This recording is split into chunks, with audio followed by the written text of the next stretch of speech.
Is Grandpa streaking down the boulevard? And did Grandma in the neighbor's yard? You don't have to call a cop. It's invisible. Just one zap and they'll stop. It's invisible. What did Grandma do in the neighbor's yard? Holy hell. Oh, you caught us. It's a party. Hi, welcome. It's the Bob and Tom Show. Yes, did I have a meeting with a consultant recently? I sure did. I'm over here adjusting my balls. What did he say? Welcome to the party. Hi. Wait, hang on a minute. You're a part of a group now. Boy, I love doing that when you're honestly. It was a glorious football weekend, wall to wall, Saturday and Sunday, and he's grabbing his balls. He said he had to adjust. Sorry. I spent half my time down in my pants moving my balls around. It was amazing. Huh. That just goes with the football? Yeah, no, Okay. you just get up and then you got to see, I'm adjusting them right now. No. Josh, I wouldn't know that you were. Would you like to join me and Tom in adjusting your balls there? Sometimes the underwear gets out of line, and it's kind of hard to explain. But Does it split the sack? What happens? Did you ever see a man get hanged? It's interesting. It's very similar. Oh, okay. I swear by these underwear. They're called Sax, S-A-X-X. Yeah, we've heard. Oh, nice. And they have a pouch in the front for your balls. It's actually for your, the big Johnson. Well, there's new underwear for men that actually have it. It's like outside of the underwear, like like the Eldridge Cleaver. Yes, exactly. Soul like that. on Ice underpants. I'll have to check those out. I know I just was having an adjustment problem. Sorry to disturb the show. Did you finish the introductions? I wasn't paying attention. I did not. There's Jess Hooker at the news desk. Good morning.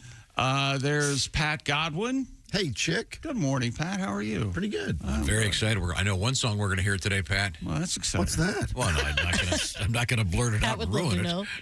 There's Josh Arnold. Hi there. Hi, he's at the I Hate Steven Singer's sidekick chair. There's Ace Cosby. Hey. I'm Chick, and here's Tom. Hello, Tom. Hello. I'm kind of getting adjusted. I had a couple incidents this morning. You know who could be argued that he was the star of the NFL yesterday? Hey, baby. You want to come take a ride with the Mississippi Mud Fly? That's right. He led the Colts to victory over the Baltimore Ravens. Yes, sir. Gardner Minshew. Overtime. Yes, he did. Yes, he did. Okay. Great. We'll be hearing the Gardner Minshew song. The tribute to Mr. Minshew coming up. Look at the look on Pat's face. Very excited about that. It takes more muscles to frown than it does to smile. I'm here for the party. Okay. One of the big stories, though, was in college football. On Saturday, yes. Yeah. Colorado loses to Oregon in a magnificent fashion. They got duck slapped.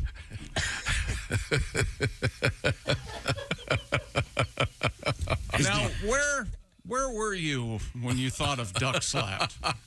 I don't know. Any variation on dick slapped makes me laugh. The phrase dick slapped makes me laugh. I'm really not familiar with the phrase, quite honestly. Dick slapped? Dick slapped? Oh, yeah. Oh, you're kidding me. It must be regional, huh? Yeah. Is it slapping of the, or is it slapping with the? It would be.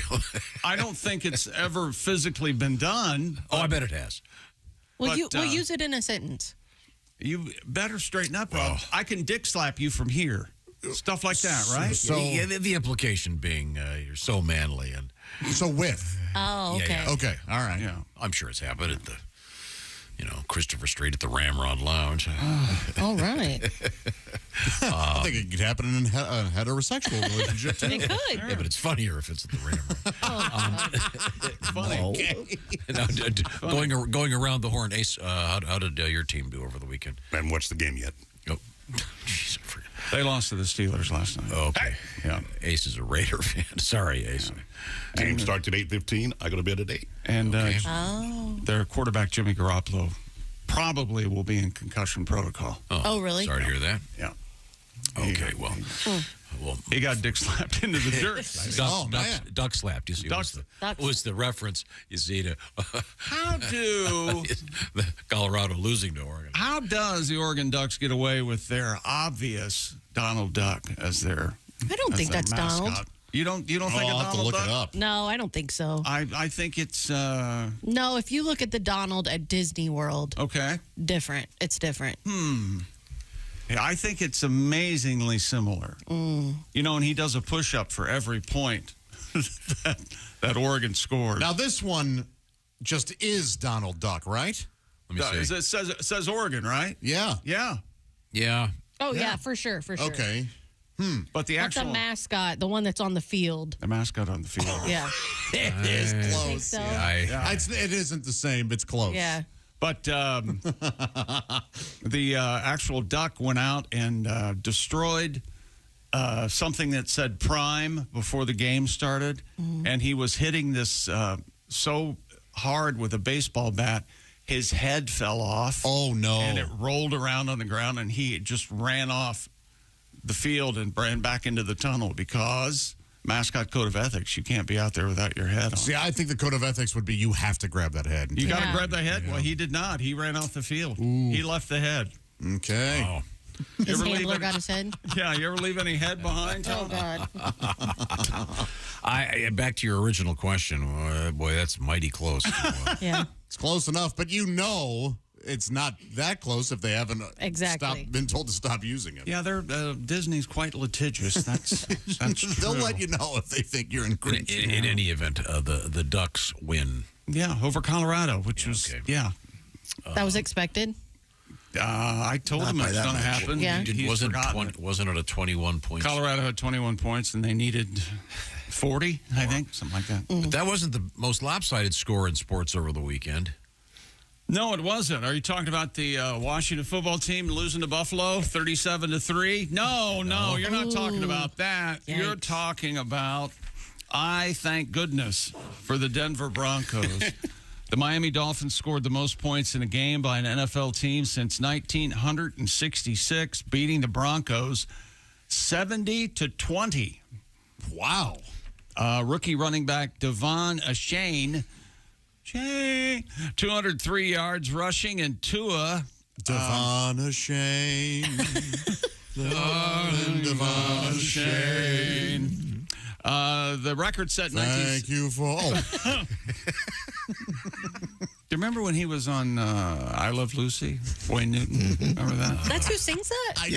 I don't. Oh, I thought that was from Ferris Bueller. No, because Shane. Well, It is, yeah. But Oh. Ferris Bueller. Washington scored 72 points against the Giants back in 1966. So there he is. That's a boy. Yep. Yeah. He's a young fellow then. 16-year-old Wayne Newton. Played the cornet, right? He's sat on his balls once or twice, It right? hadn't dropped yet. That's a famous song. Then he also had "Daddy, Don't You Walk So Fast." Daddy, don't you walk. Well, that was Daddy, I don't you have heard that. I forgot about Now it. he's the poster boy why you shouldn't get too much plastic surgery. Oh. The jet black hair, the tight face. Is he in Vegas somewhere doing something? Oh, yeah. He was recently in Louisville. He was part of Bourbon and Beyond. He was? Yeah. His face was the beyond part. Beyond reasonable, really. I saw him about 10 years ago, and he's lost his voice. Oh, yeah. Oh, poor no. guy. He did, yeah. Sorry to hear that. Coming up. we have- He's critical of a national treasure, Wayne Newton. He was part of Dancing with the Stars, and I was at the He end of it. was? Yeah. Oh, my God. Well, he didn't need his voice for that. Yeah, he was dancing. Now, we have other sporting news coming up and other delights, including, I'm not sure we're going to do this one story. Oh, good. Well, let's talk about Let it. me know. What about the alligator? Uh-oh. Sad. Oh. Old lady Yeah, maybe or skip pet? it. Have you seen the video online? These guys are out in a rowboat. They're, I'm guessing, out in Okefenokee or wherever they are, a swamp setting in Florida, if you will. And this cheetah comes out of the woods, dives into the water, and you're thinking, what the hell is this cheetah doing? Next thing you know, it dives under the water, comes up with an alligator in his mouth, and kills the alligator, and then gets out of the river and with the alligator still in his jaws and walks up on the bank and walks away. The alligator's probably 3 or 4 feet long, right? Yeah. And these guys were just, wow. Yeah, just videoed it. Yeah. I'd never taken the cheetah in that. Right. Yeah. And you'll take the. I'll take the gator and the points. Yeah. Okay, great. Right now, I want to remind you that if you were listening to that description, which was riveting on your Raycon earbuds, you would have enjoyed it that much more. Trying to do what you're saying, Tom. I'm trying to help. Raycon's everyday earbuds look, feel, and sound better than ever. You know, there are 3 sound profiles for Raycons to match whatever you're listening to. They feature noise isolation and an awareness mode. You can listen while you travel or during a grueling workout. They have the optimized gel tips for the perfect in-ear fit. That's right, Raycons fit every ear ever made. They're comfortable enough for all-day wear. And remember, Raycons do not budge. You also get 8 hours of playtime, 32 hours of battery life. And how about this? They start about half the price of other premium audio brands. No wonder Raycon's everyday earbuds have over 78,000 5-star reviews. And school's back in session most everywhere, which means Raycon is having their annual back-to-school sale. For a limited time, go to buyraycon.com/Tom and get 20% off site-wide plus free shipping. That's buyraycon.com/Tom to score 20% off. That's buyraycon.com/Tom. Thank you very much, Chick McGee. Coming up, we have Taylor Swift in sports, of all things. We have... Are we going to discuss this in a mature adult way? I doubt it, but talk about it. But we're not. I tell you, what we're not going to discuss in a mature adult way is a stripper, a male stripper named Twix, because of the veins, ladies and gentlemen. Oh. That's right. That's more of a Snickers bar. Yeah. I'm sorry. You know, he's not that big. They tried to make Snickers without the vein. They didn't sell as well. Did you know that? A smooth Snickers? A smooth Snickers. Who wants it? No one. No one wants America doesn't want Coming that. back, veiny dick slap. This is the Bob and Tom Show. Hey, don't say we didn't warn you.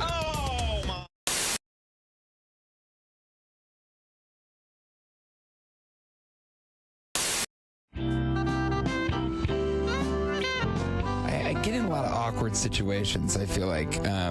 Recently in D.C., I threw up in the street, which isn't a big deal. That happens. I'm a pretty heavy drinker. But what was different about this time was as I was about to throw up, you know, when you're just starting to come up, I made eye contact with a woman sitting outside of a Starbucks. Yeah. And then I held eye contact as I vomited. Oh. So it was just very awkward because she just saw me kind of look over at her and then go, and I mean, what's going on in her reality? You know, she wants to watch that. Did you get her number? I did not get her number. I'm afraid. What if she go home and say, I was so ugly today I made a man vomit? I don't want her to think that, you know? So I had to go over and tell her it wasn't the case. That's a bad hair day. Yeah, if a man looks at you and vomits, it is a bad day. You need to visit your hairdresser ASAP. Wow. Yeah. That's a self-esteem killer. Yeah, it really is. Yeah, but I get into stuff like that all the time. I'm a sympathy monitor. I would have, if he had made eye contact with me, I would have. Me too. You would vomit also? I would join you. Yeah. So when you smell vomit, you immediately vomit. Say goodbye. Let's move on. Yeah. So far we've covered soiling ourselves and vomiting in the studio. What next? All right, let's go into pussy lesions. No. No, Bob, that's wrong in the script. It's not pronounced pussy. There you go. You don't want to go that way. I know it looks that way on the page. You know, if you read that wrong at the audition, wow, that's a different movie. Yeah, Well, what's entirely. this, Mr. Abrams? I don't understand. It's closer to a Mr. Skin film. Yeah, I think so. I would say. Oh. Yeah, so... now, were you a big drinker in college? Yeah, I in college, I think I drank a little bit more than I do now. Whenever In college, whenever I drank, I would pass out. It was like my thing, you know? That's how people knew me. Pass out guy? Yeah. It got to the point where even before I went out, I'd go ahead and draw a dick on my face. Because it was going to happen. It was going to happen. Yeah. Your buddies were going to take care of it anyway. Yeah. Just take it right. Oh, boy. You know. Why wait? It really is something else. I'm not a fan of that. I'm not. Because, first of all, what do they think? It's going to help me? You know, they think years from now I'm going to be saying, yeah, it got really bad. You know, I was just drinking all the time, passing out. And then one day I woke up, looked in the mirror, and I was like, TJ, get it together. I owe it all to Steve and his artistic ability to draw a ball sack on my forehead. Hey, it's Josh, and of course... Hi, Chick McGee, everybody. Your chance to win a Mini Max Big Green Egg for Bob and Tom and Big Green Egg. Each week, someone will win a Mini Max Big Green Egg. It's the Bob and Tom Show Pigskin Pick'em, powered by the Big Green Egg. Go to bobandtom.com/contest on the computer. Is that where you go? Are we eligible?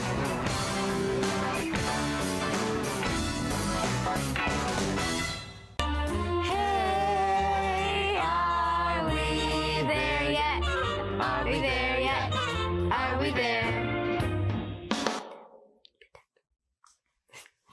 Really good, Sam. A little happier, not? Are we there yet? Are we there yet? Are we there yet? You sound like you're taking a big shit. We're not supposed to be happy when we're asking if we're there. Are we there yet? Okay. The producers are in here. The minions are out there. Okay. Dad, would we say, are we Dictator, there yet? Dad. We're like, are we there yet? Superiority once again underscored. Okay, Hitler.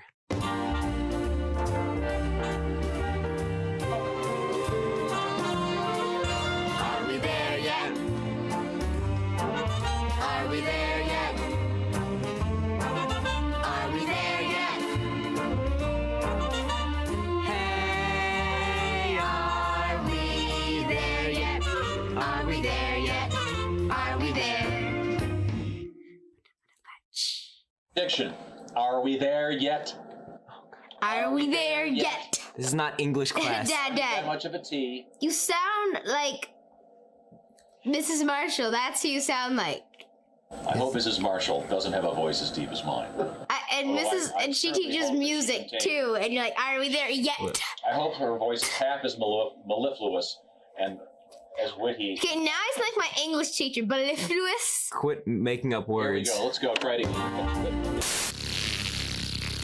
They put the F in professional. Kevin Pollak is our guest. This is something that interests me. You do, for example, you do a tremendous Johnny Carson.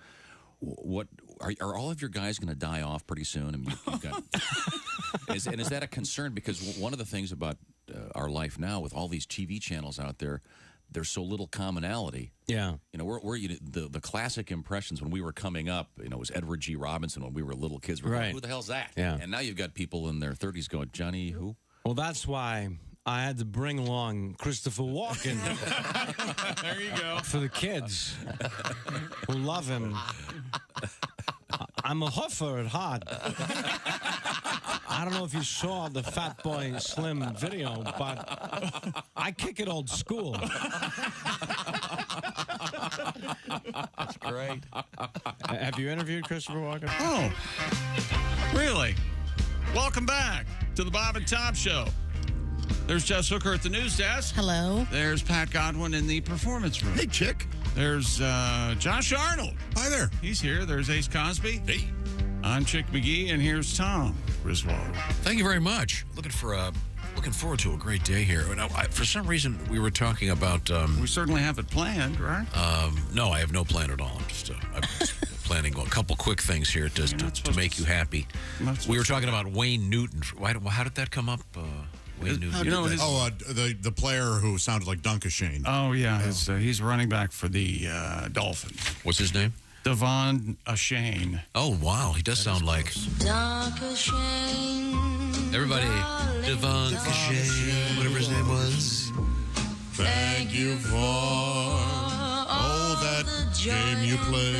I mean, Wayne does have a great voice, but you thought maybe it was a lady? I've heard like the first 5 years I ever heard that song. I did. You think it's a great voice? Huh? I do. I think he's got a terrific singing. Okay. Now, listen to this guy. Listen to the purity of this voice. Yeah, let me hear it again. Maybe my opinion will change. No, still hate it. Well, what does he sound after his balls drop?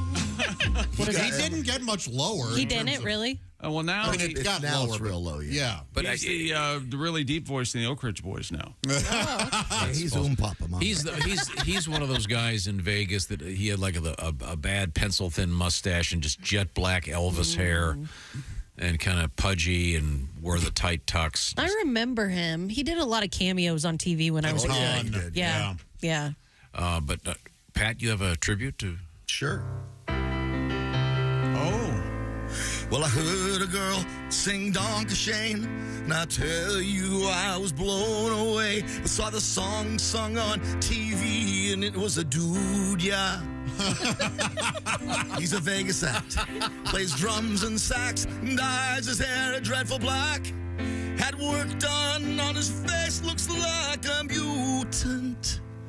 Wayne Newton. Wayne Newton. Wait, that's Wayne Newton. Wayne Newton. Hallelujah. I am howling because of the disrespect to the original. The original song is brilliant. Sorry, Mr. Leonard Cohen. Chick, you're not amused. What? No, I was laughing. Now it's... You sang along and everything? I sang along. It's over. Sorry, It's all... that completely hit me. It's over now. From the side. Thank you very much. You're welcome. Well, you never cared much for music. No, I don't care for music. No. I just minor like lifts. Yeah. There are people that don't like music. You're fascinated by people who Frank Kelly knows one, yeah. Yeah, I did be like... He'd never been to a concert till he went to see like the Wiggles. The Wiggles, yeah. Wiggles. I don't know. Hey, whatever. It just seems odd, but you can enjoy music, I hope, to some degree. Coming up, we have candy bars in sports. Going to get a candy bar. But first, we have some real sporting news. Matt Gay capped a terrific day of kicking, a 53-yard field goal. I'm sorry. Matt what?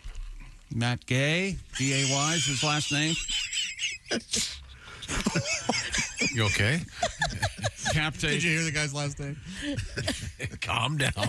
G-A-Y, Gay. A 53-yard field goal in overtime, giving the Colts a 22-19 win over the Baltimore Ravens. You guys didn't like that guy? No, brilliant performance, and you're just snickering like a little seventh grader. Brilliant performance by who? Mr. Gay.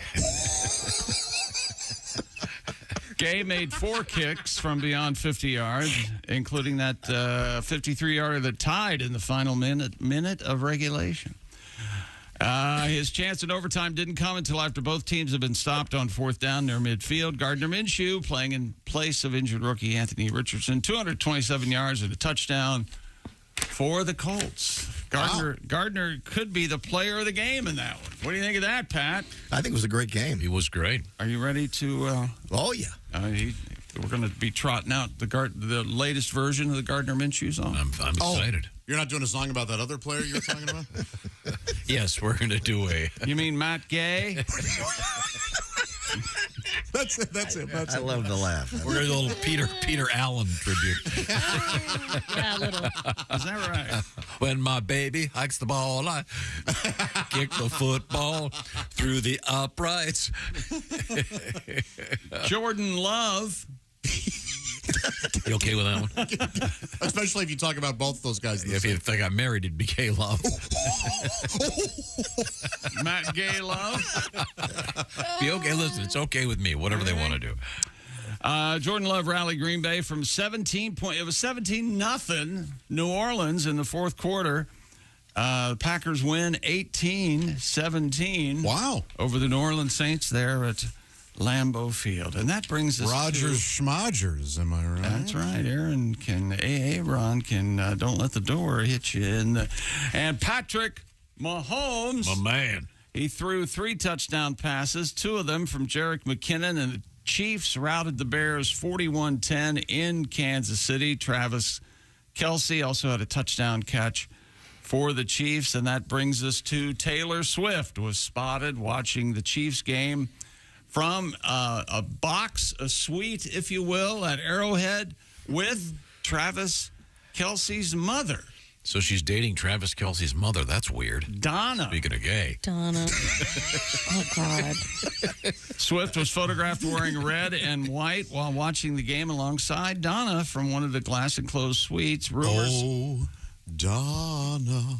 Oh, now that's, that's Richie Valens. It is. He died. Uh-huh. Yeah. Do you remember how that plane crash, what the problem was with that? Yeah, the Big Bopper lied about his weight. Yeah, it's too big. Hello, I'm a 125. Baby. Hey, do I see that Bopper? It looks like we have the bass ready to go in there. I didn't know. Goodness. Now, back to Gardner Minshew had a great game. Yes, he did. And we've been following Gardner's career for quite some time. I'm a big fan. Leading the former Colts Eagle, former Jaguar. Victory yesterday. And we have Mick Jaguar in the performance studio over there. All right. Discussing Gardner's great game yesterday, taking the Colts to a victory. Gardner, Fantastic. Excuse me, Winning Mick. overtime. Thank you for bringing me back. Good to see you. You have a song for us? Of course. 1, 2, 3, 4. Woo! Oh, let's go.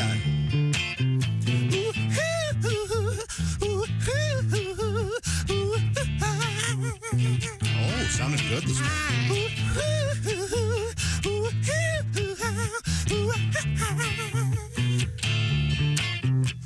Richardson can't play ball because of concussion protocol.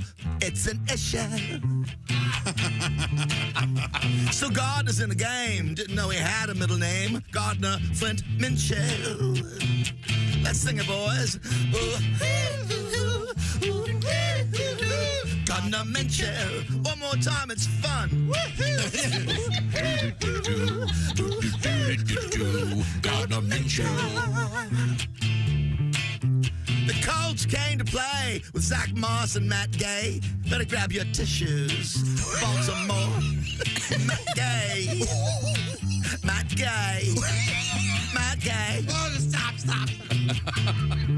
Oh, the jockstrap Kings in prime. Colts winning overtime. Whoa. Gardner Minshew. Here we go. Gardner's cool the whole game long. Chill in the huddle when the play goes wrong. That's why we sing that song. I'll break it down. Matt Gay.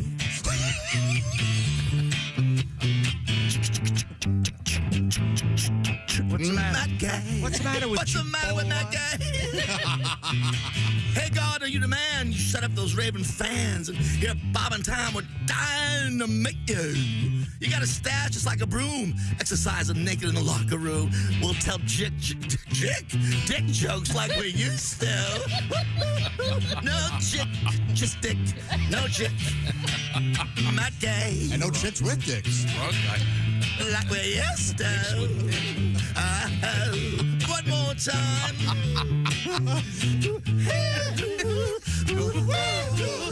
Gardner Minshew. Yeah. Oh, Chicky jacked it up there, right? That had a little bit of everything. Very nice. Thank you. Great game, Gardner.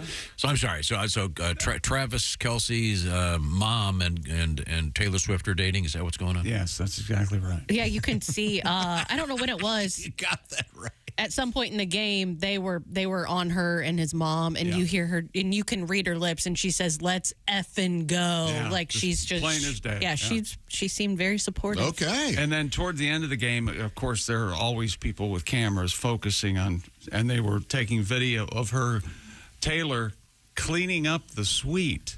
What's picking nice up of her? Cups and things, and somebody put the caption in, "Yeah, got to make a good impression for the future mother-in-law." Oh, that's sweet. That's probably true. Make a big show of cleaning up. I hope they last longer than I do too. Aaron Rodgers and the Jets. I can't wait to hear the album that's going to come out of her breaking up with Travis. I think this one's going to stick. No kidding? Yep. Her and Travis. Yeah, I think they're both like sweet, small town kids. And also, nothing rhymes with Kelsey that I can think of. Any Kelsey rhymes? Chelsea. Boy from Chelsea. I say they're not Kelsey. dating. They're not? I say that. They're talking, or this is a publicity stunt? Well, Monday he said, hey, come to the game. Oh. There's video of her walking out with him. Yeah, I don't know. She's talking to his mom. They're not Once holding again, hands. this is Ace's take. Okay, just keep that in mind. Okay. Give it a month. Well, he does follow pop culture. He probably knows. Yeah. Really? Yeah, Thank Ace you. does. Thank Yeah. you. well, I wish them the best. Well, they can't have kids. Sure, The yeah. kids are going to be 8 feet tall. They can't do that, right? We need somebody to be sterilized real quick. What is she? That's an interesting take. That's a little bit rough. Is Taylor Swift that tall? No, she's not 6 foot. No, she's probably just under, but she's 5'10". Yeah. 5'10", Cool. 5'11", 5'11 and a half. Must have been weird for her being in a stadium that wasn't completely full. Yeah. I mean, Not because sold they out. have to keep the field clear for the Right. game. That's what she said. I was like, what's all that green down there? What a waste of space Couldn't we have people in there? Yeah. I could sell more tickets Well, I down hope there. they're having a good time. Me too. She's already played Arrowhead, right? I think. Probably. Yeah. I think so. Yep. Mm-hmm. Like, Wow. what, like 9 nights or something crazy. And that actually kind of ties into another story. And every year, this is the annual "You Can't Win" sweepstakes regarding the Super Bowl, which is who's going to be the musical act for halftime at the Super Bowl. Oh, yeah. There's one song that he did from it's. Yeah, I love that one. But they've chosen somebody? I can't. Yeah. Yeah. That's I don't actually know what- Ludacris in that song, but I don't know. Is that him? You Ludacris singing? Ludacris. I like that. Yeah, I love it. Oh, is it another hip hop R&B? That's the only song I know by him. The name of the song is Yeah. The artist is Usher. Usher. Did you forget? No, really? we hadn't said who it was. I'm not at all familiar with anything he's ever done. So he was huge when I was in high school. Yeah, I liked him a lot. So is it just him, or is it going to be in? They say right now he is the headliner, so I assume they're going to be announcing some more. I thought it was going to be a boy band reunion with. And that's possible because Usher was very popular during the boy band craze with NSYNC and all those guys. NSYNC was at the VMAs or something? Yeah, they gave Taylor her lifetime achievement. So they're making sure that moms watch. Yeah, that is 100% for me. This is what this is. Is he a singer or a rapper? He's a singer. He actually, He plays piano. Yeah, he's very talented. I am not familiar with him. So. He gets a lot of comparisons to Michael Jackson because he dances very well. Okay. Well, that's typically He dances what they do. very well. He does. It's typical what they do. The halftime shows tend to be dance spectacular. Right. They'll have an artist with 600 people on stage with them. Here you go. Yeah! I'd be shocked if you hadn't heard even just this riff right here. I've heard this. Yeah. Oh, yeah, it came right. But this is Ludacris singing with Usher. Got that part. That's Ludacris in there? No, that's Lil Jon. Yeah. But that's 3 of them in this one song. From the window to the wall. Oh, this isn't an Usher song. Not really, no. But Usher's in it. He's feet. There Usher. he is. That's him. They'll do this, though. They have to. They have to. yeah. So Lil Jon and Ludacris will probably be there. What Lil Jon do from the window to the walls? Little sweat right down. I'm not familiar with Lil Jon either, so. Well, are you? Yeah, man. Are you familiar with Lil Joe? Little John. Little Joe from Bonanza? Of That's course. right, yeah. Bonanza. Bonanza, I remember that. Michael Landon, then he had that show Little Hair Salon on the Prairie. Actually, I know how to get you to listen to Usher. He just did a Tiny Desk concert. That would probably be All right. No, good for you. I'm not saying anything negative. I just don't know who he is. Yeah. He could walk in here and I wouldn't know who it was. Well, you'd have a quick idea. Oh, Jesus. It might be Usher. I wouldn't. I don't know anything about the guy. All right. But he's going to be the halftime performer. And you say Little John, or is it Lil? Lil Jon. Lil, yeah. It's Lil. Okay. It's not Little John. No. No, that's from the cartoon. Robin Hood. Yeah. I'm familiar with this one. I don't know if you guys know this. Let me see if I can fire this up. Oh boy, Tom running the equipment. Here we go. I don't know what happened. It's not working. Okay, sorry.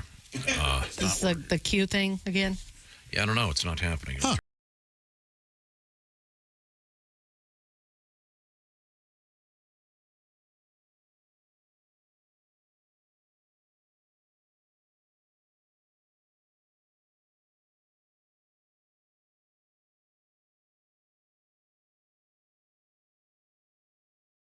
He's holding up the mine, right?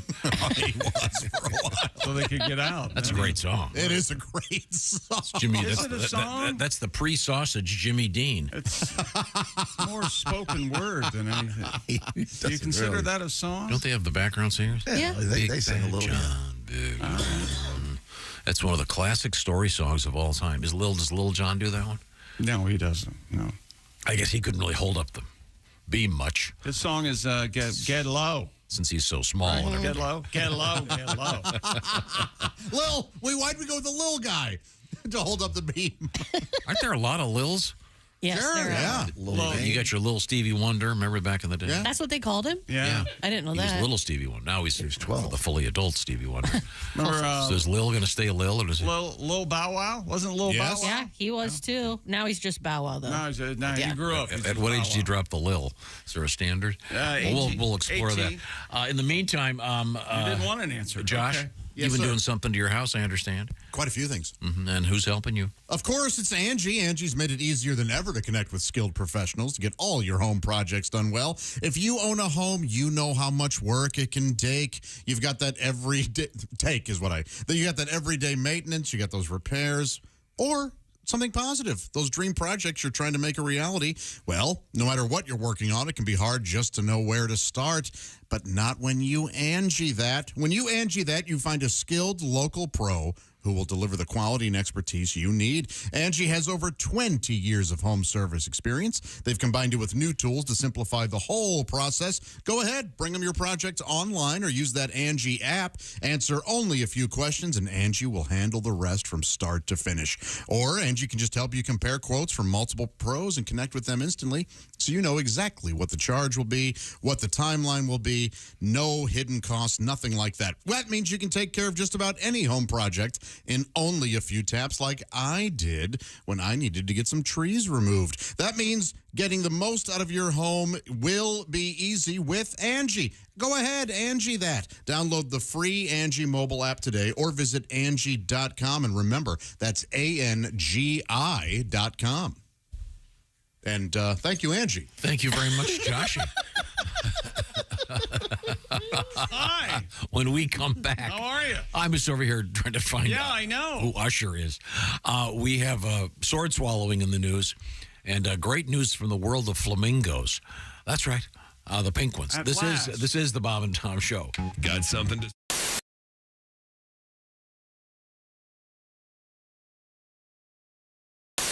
Glad that we're back. I just suffered through 6 minutes of Josh and Kristi shopping for candles.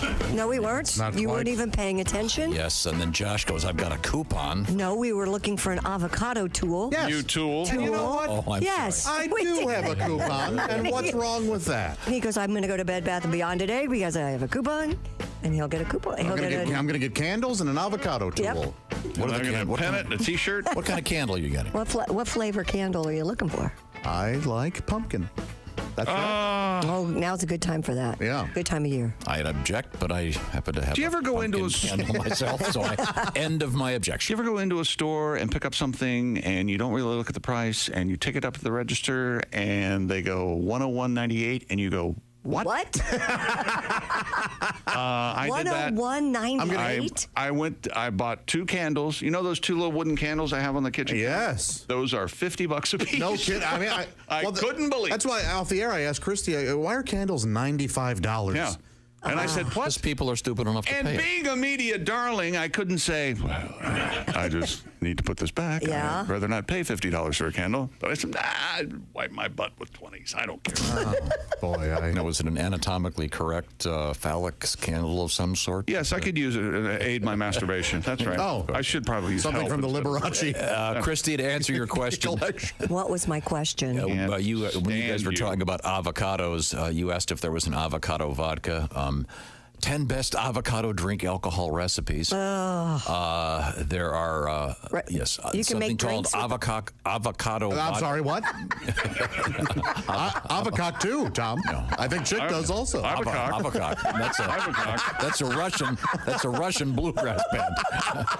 No, the avocado. Avocado, you a cock, we've all That's a cock. Genesis song, isn't it?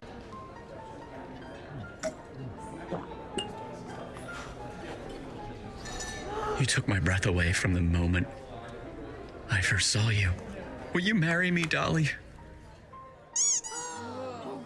She said yes! She said yes!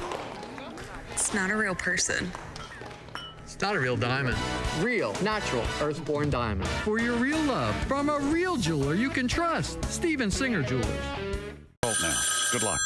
Hello, Bob and Tom Show. Hey, Bob and Tom, it's Donnie Bates. Thank God. I ain't on break yet, so I gotta get off before I get in trouble. But Chick, we got you on speaker. The guys here at work are wanting you to do Jodie Foster talking about the electric knife. What kind of knife did you use, Dr. Lecter? Was it an electric knife, Dr. Lecter? I could hear the lambs, Dr. Lecter. This is one of your best impressions. I think this rivals your... Which one? Your Jimmy Stewart. Oh. And now Jimmy Stewart talks to Jodie Foster. What agent? What was her name in that? Starling. Agent Starling. Do you see a rabbit? I don't, Dr. Stewart. And this has now, been. can you do her doing Nell? Dr. Xavier. I can do that.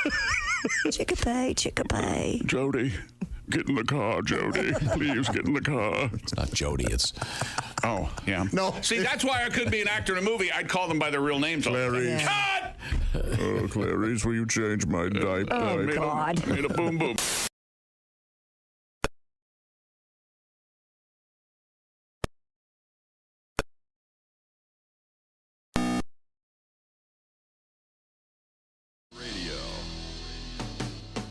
She's a former exotic dancer and adult film star with a rack as big as the Grand Tetons. Now, she's a small claims court judge, and all her decisions are final.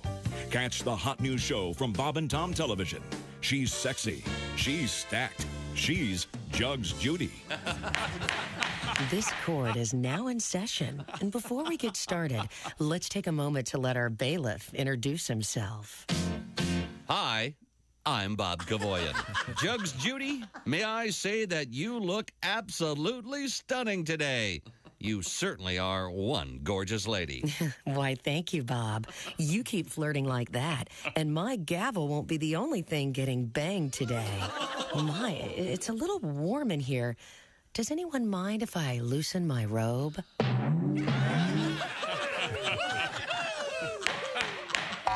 Your Honor, that's what I called Exhibit Double D. Bob, meet me in my chambers after court. I'd love to go through your briefs. Oh, and bring your handcuffs. Yes, ma'am. Jugs Judy. It's a guilty pleasure. Available only on Bob and Tom Television. This court is adjourned. Now let's all go to my place for margaritas and skinny dipping. Bob. Catch Jugs Judy only on the Bob and Tom Television Network. This is Jimmy Pardo. You are listening to Bob and Tom Radio. A thought from Paul Gilmartin. Down the elevator shaft they plunged, hurtling towards their death, their faces drawn by Edvard Munch. They smelled the devil's breath. Your tongue, she said at number 3. Let me see its size. He grinned and licked his forehead. She buckled at the thighs. The impact satisfied them both. Police were left some clues. A smiling woman all alone in a stranger's pair of shoes. Well, internet porn. Well, there's photography. You know, people don't go. Yeah, photography. People don't go to porn shops anymore. No? because of the internet. Oh, that's true. But I think you missed out on the social aspect. Is there a social aspect to that? Yeah, well, you avoid eye contact. Try to hide your titles. Tranny. Oh, no, I was working on my car. The other day, I was watching gay porn. Uh-oh. No, wait, I'm sorry. I was watching pro wrestling. Nick Griffin's our guest. I'm glad that it...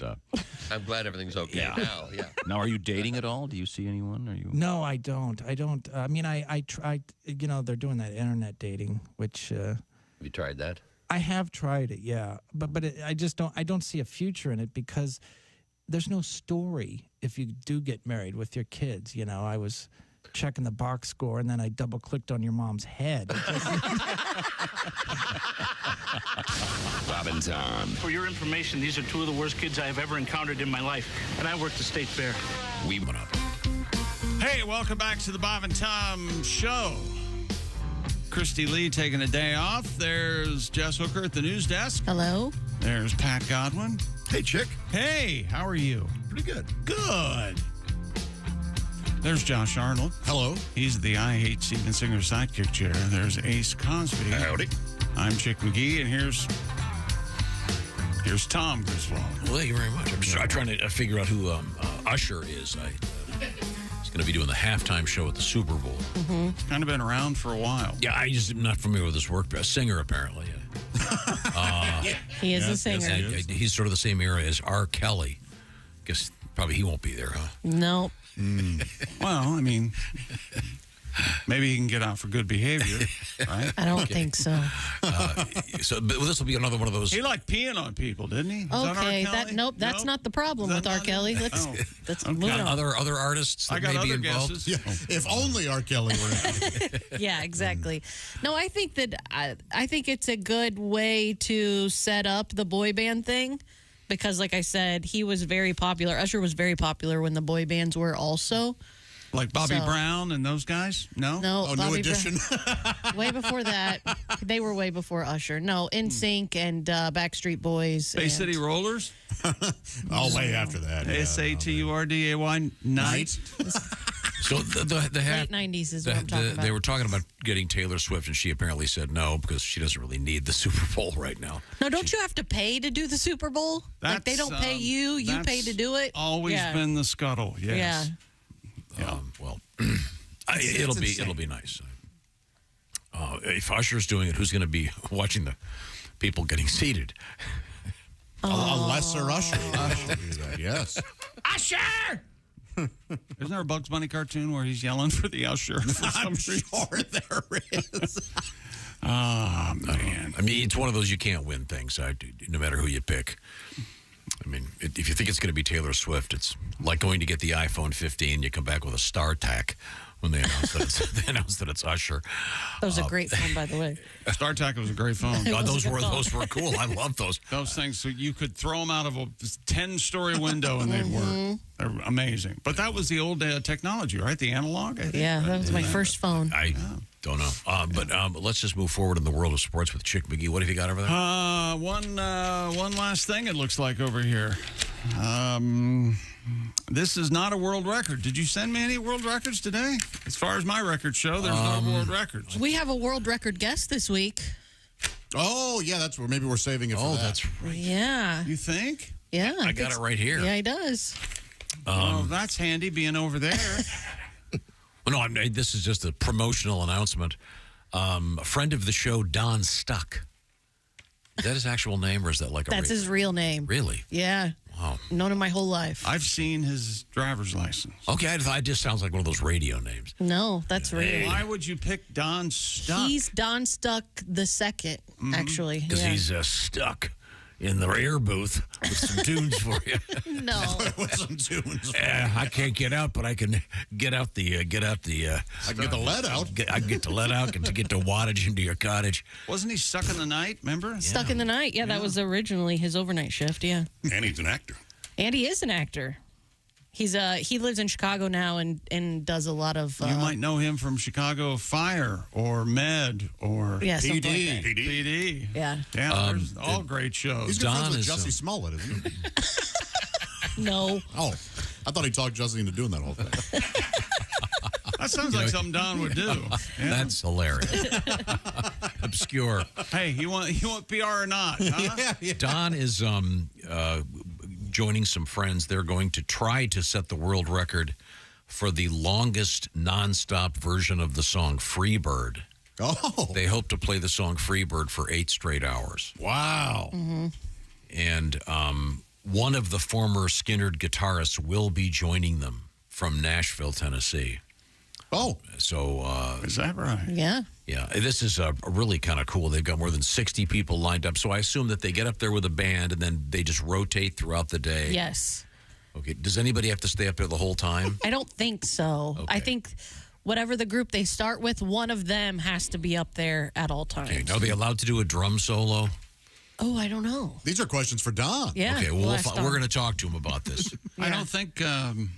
I don't think that song has a drum solo, does it? No. Well, if you're doing your own arrangement, you can put a drum solo on anything you want. No. Why would you do your own? I think for the Guinness World Record, it has to be exactly the song. Yes. This is the 50th year of Freebird, the anniversary. Okay. That's why they're doing it. This is why you can't participate in any of these world records. You want to bend the rules. No, I'm asking. I was just a question. I don't know. And it's a benefit for a middle school band program, so that's cool. Yeah. That's a great idea. We'll talk to Don about the plan to break the world record for playing the song Freebird. Well, if there's a solo in Freebird, I nominate Gus from Australia. I hate this so much. The Weimaraner. I love plays it makes me nuts. Paper towel tube.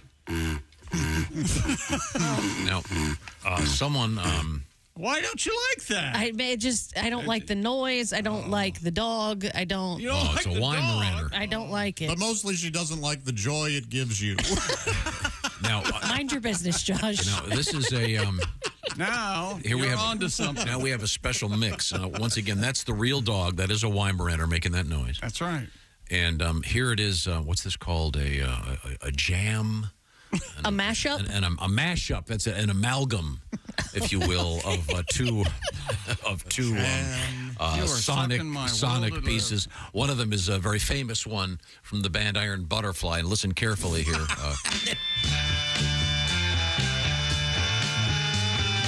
hurts my ears. That's the original. Do you recognize that? Yeah. Inagata Davida. Yeah. Okay, it's great. I'm with you. Here it is with the dog.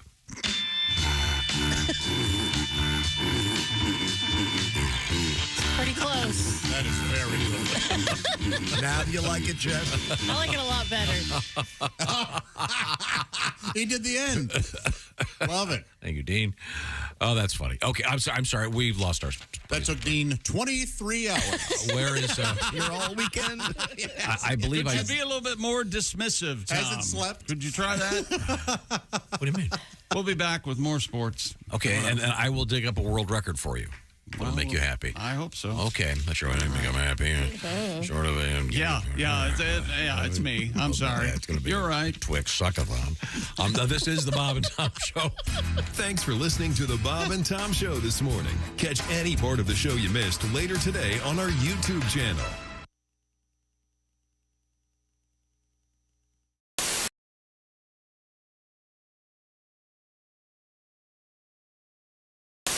Your pro you don't bottom tan Well, line. if I'm sunless tanning, if I'm doing this airbrushing, Yeah. I just don't wear a top. No. Gotcha. Do you, I'm not trying to be crude here, but do you have some kind of nipple blocker? No. So then it just becomes kind of one shade. Yep. Do you lift the boobs halfway through to get the underbelly? I don't really have a lot of underbelly. Oh, okay. Do they have like a clothesline where you can pin them up? Wow.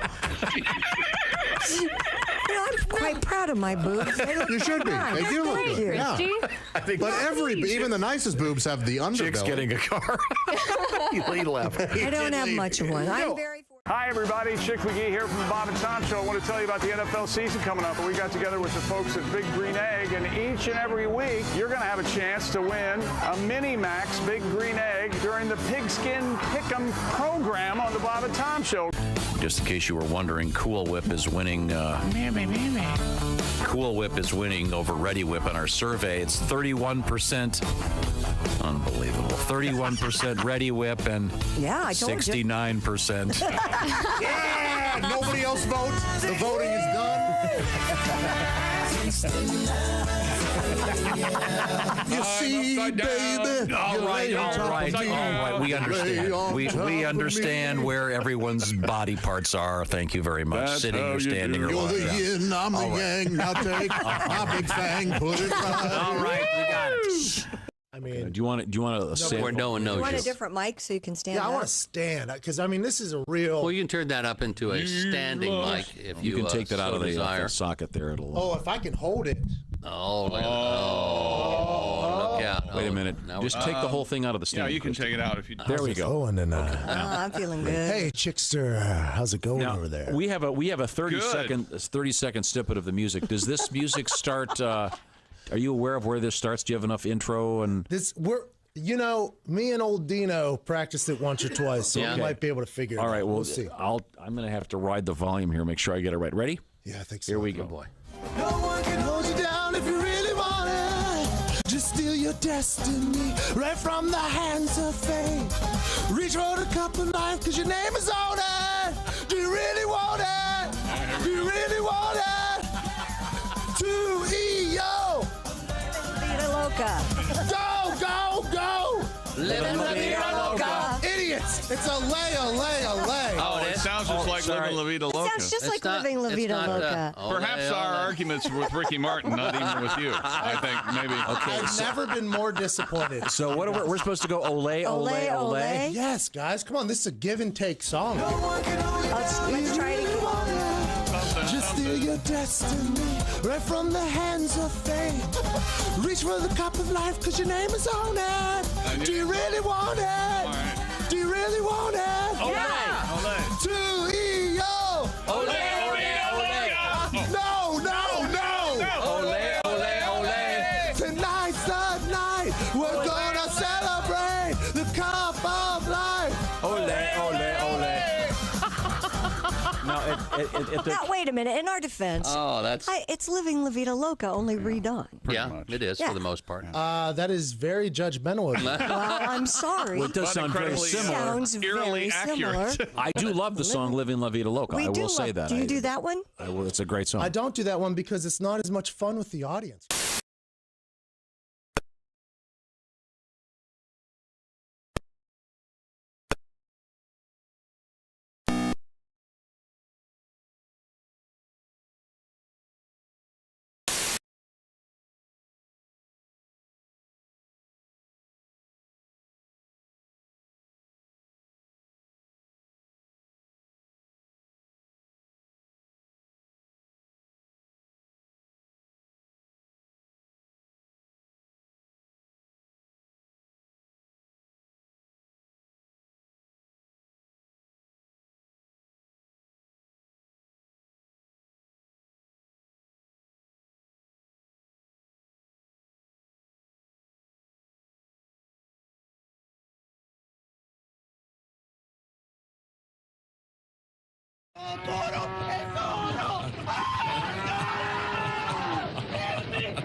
Air Toro. People would walk over you to get this shoe. Air Toros. Hemingway may have worn khakis, but he never got to wear Air Toros. Plenty of other famous people love their Air Toros.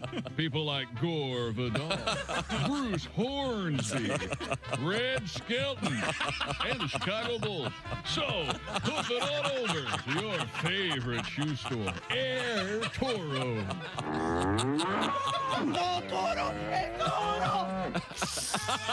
Air Toro. Just do it.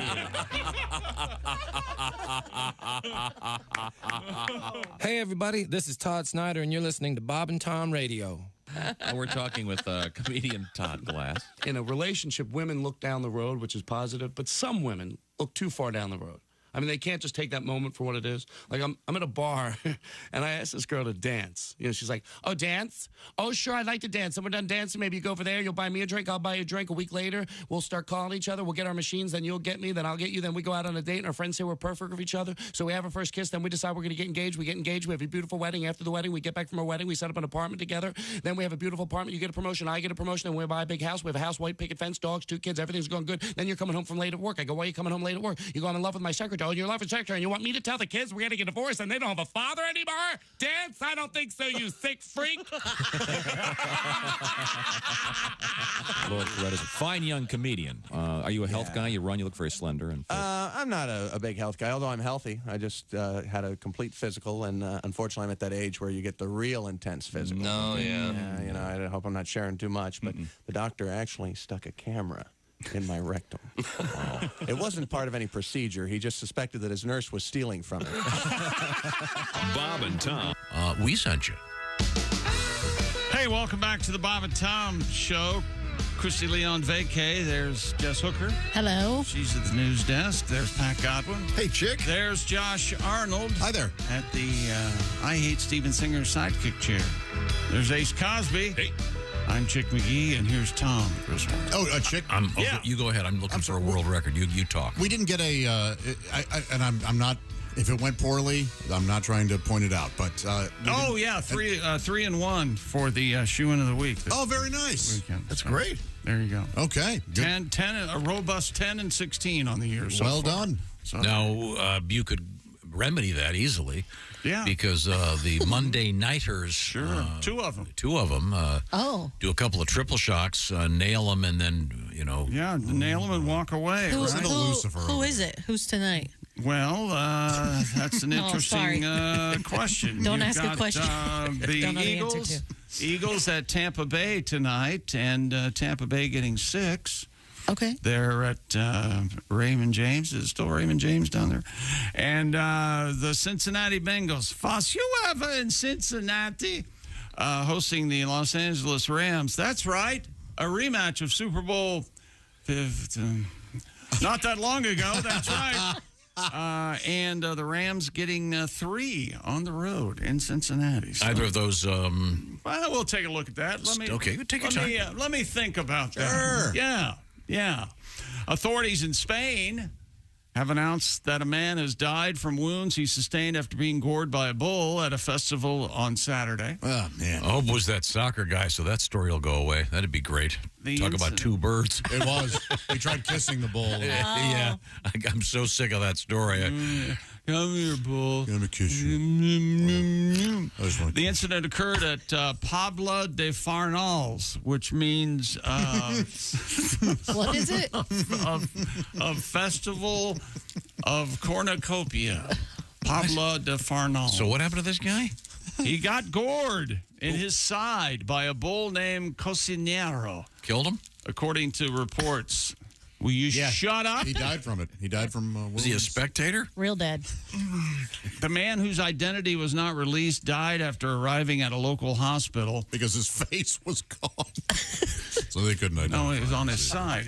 Sorry. Probably his spleen. His pancreas, one of those. Ooh. They're punctured. Right in here, there's organs and things. That's a slow bleed, isn't it? Oh, boy. How about those organs?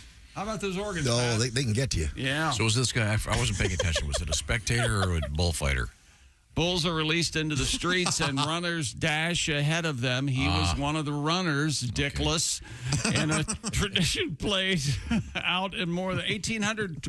Holy hell! I always thought it was the running of the bulls in Pamplona, right? Right. Which means female sanitation products. Pamplona, yeah. That's Pamplona. Different town. Hi, welcome to the show. This sort of thing is carried out, a tradition in more than 1,820 Spanish municipalities every year. Oh, they love it over there. According to a recent survey by animal rights group Anima Naturalis and CAS International. Anima Nassel. Despite the outcry from dozens of... Animal hassle. All animals have assholes. Bull running festivals remain very popular. There's no sign of any of this declining. Would you ever possibly join? No. It's the same as us having festivals over here. Their festivals just include getting gored. Yeah. Sure. There you go.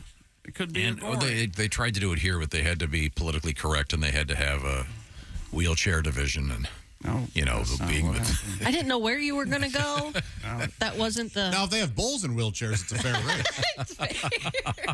They had the wheelchair division, and the streets are kind of, they're cobblestone-y, and so it's a bitch to begin with. So the guys that they're struggling in a wheelchair, all of a sudden, 14 giant bulls come at them. Of course, they're going to die. Bulls. But we have a tribute to the running of the bulls, of course. Oh, we do? It's an absolute classic. At Nike, we know that to get a job done, you need the right shoe. Michael Jordan doesn't step on the court without his Nike Air Jordans. And Jose Impalero doesn't step into the streets of Pamplona without his Air Toros. Air Toro. Once you strap on these bright red steer hide zapatas, you'll be ready to run for your life. Yes, hello, this is Jose Impalero. You know, when I put on my Air Toros, I feel like I can... Oh, mi Dios. No, Toro,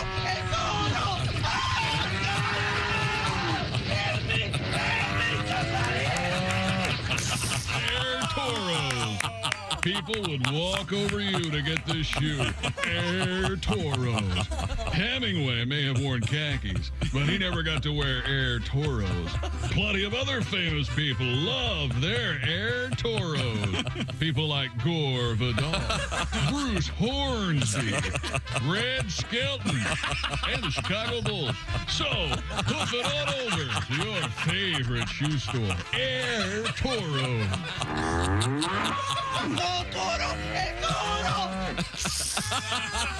Toros. Just do it. Absolute classic. Air Toros, thank you very much. You okay over there? Yeah. Jose Impalero. Yeah. He recovered fully, by the way. Isn't that? It was a miracle. Yes. Got gored, you see. Former NFL wide receiver Chad Ochocinco Johnson revealed that he used to work as an exotic dancer. Really? And used the stage name Twix. Oh, yeah? Johnson, on an Instagram live session, said that when he was 19 years old, he was struggling to pay his bills and resorted to stripping for extra income. He said he used to perform at a bar called The Right Track, earning as much as $2,500 to $3,000 a night. Johnson explained that his stage name, Twix, was inspired by his slender frame. Silly Stwipper. Twix are for kids. And prominent veins, which resembled the popular candy bar. So is the implication there that he's completely naked? Know. Yeah, must be. Is it legal? Full frontal for... Is that legal here? Can't imagine it would be legal anywhere unless... Is that where he got the nickname Ocho Cinco? Based on length and girth? It would be a private club. Ocho Cinco's, what, is that 85 or 85? I forget. Somebody had that. He had it wrong or something. 85, Isn't he famously very good with money? Yes. Is that the deal? Isn't he the guy No, he's the one that slept in the... a frugal guy. Yeah, he slept in the facility for years, like, because he didn't want to buy a house yet or something. Yeah. After he retired, he went around the country at various cities inviting people out for dinner, and he'd buy dinner for like 80 people. Yeah. Wow. So 85 people. If you were going to be a stripper, Josh, what kind of if you're going to be a stripper, what kind of candy bar would you want to name yourself after? If you had to do it that way, or food item. I'd probably go with Rolo. Oh, that's nice. That's a good stripper name, isn't it? Here comes Rolo. Rolo. Hey, Rolo. Hey, lady. Ace, I assume you'd be like Payday or something. I want to be Reese Cup. Can I be Reese Cup? Reese Peasy? Yeah, whatever. I don't think that's Hilljack. the one you want to strip call club it. you're working at. What are you talking about? Butterfinger, that kind of implies. No, I wouldn't go Butterfinger. Butterfinger. Yeah, you hear that implies some kind of a unfortunate It sure is attractive, but penetration. My finger's all crooked. Whatchamacallit? Oh, I like that. Whatchamacallit? Yeah. Pat, would you be like For a female? Good and plenty? Yeah, that would work. Yeah, Pat Godwin, Good and Plenty. Who eats Good and Plenties? No one. Nobody. Oh, that's a terrible candy. I don't know what's in it. Worst candy. They're like big pills full of licorice. It's like What? sugar-coated licorice. They're Yeah, terrible. hard-covered. They're pink and black. It's a candy. It's not. You know, Lance Armstrong went by, when he stripped, he went by Almond Joy Mounds was his name, because sometimes you feel like a nut. Sometimes you don't. So depending on what side of him you were sitting, Right. you would either get a nut or you wouldn't.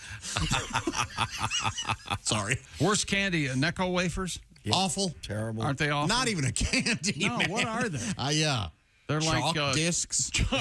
chalk coins or something. Yes. Ugh. Yeah. Is it like a giant Smartie? Is that what that is? They're yeah, bigger than a Smartie, but they're thin. Yeah. Okay. Very, very thin. Like a wafer. Yeah, Yes, waffle much like a thin. wafer. do you have an idea for a stripper name? Ooh. No. I would probably. How about sassy? No, maybe. I don't know. Something to tap into my Italian heritage, but I don't think you want to say how hairy you are if you're a stripper, right? Like that's, Well, people like Yeah, that. that might be not me. Here she is on stage 4, Yeti. Sean Curley coming to stage 3. It's not good and plenty. It's good and hairy. Good and hairy. Charleston Chew. And on stage 3, it's Patooey. We have a piece that there's a guy whose last name is Patooey. Oh, boy, that's good. Have you ever eaten a Toblerone? A what? A Toblerone? I don't think so. who Is that brought those in for us one year for Christmas? The triangle-shaped the candy, yeah. Candy? Yeah. I'm not really, I remember No, seeing Toblerone, the playwright. Yes, the candy. I don't care for them. I'm not familiar with them. I'm not a big fan of that chocolate flavor. I've never had them. One of the comedians on the road came in here the week before Christmas and brought all of us because he stopped at the Duty-free shop? Yes, and brought them. We all got Toblerones. Yeah. So, Pat, did you decide on a candy bar that would be your stripper name if you had to? We were going to go with Good and Plenty. Yeah, I needed a candy bar. Good and Plenty's kind of when I walked What if you out, went with Godwin Plenty? Oh, there you go. When I walked out, you could call it Snickers. Really? Fun size or regular? Sure, why not? I am hung like a golf pencil. Yes, but what is it you always say about your wiener there, Pat? It may be short, but it's thin.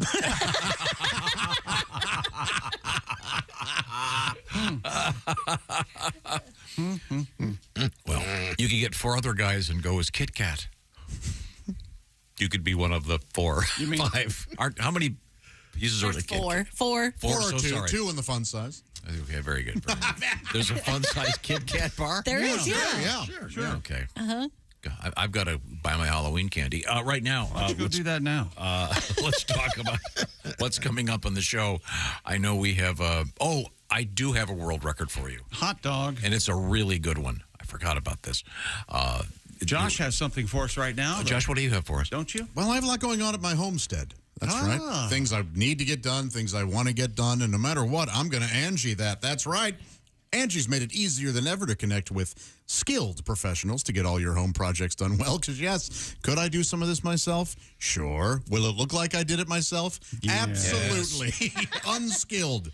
If you own a home, you know how much work it can take. Everyday maintenance and repairs or dream projects that you want to make a reality. Either way, it can be hard just to know where to start, but not if you're aware of Angie. Go ahead, Angie that. Find a skilled local pro who will deliver the quality and expertise you require. I've got some stacked stone I'd like put around my fireplace. I need a professional. Angie has over 20 years of home service experience. They've combined it with new tools to simplify the whole process. Go ahead, bring them your project online or use that Angie app. Answer a few questions. Angie can handle the rest from start to finish. Angie can also help you compare quotes from multiple pros and connect with them instantly. So if you just want to get some price checks, find out a timeline, go ahead, check out Angie.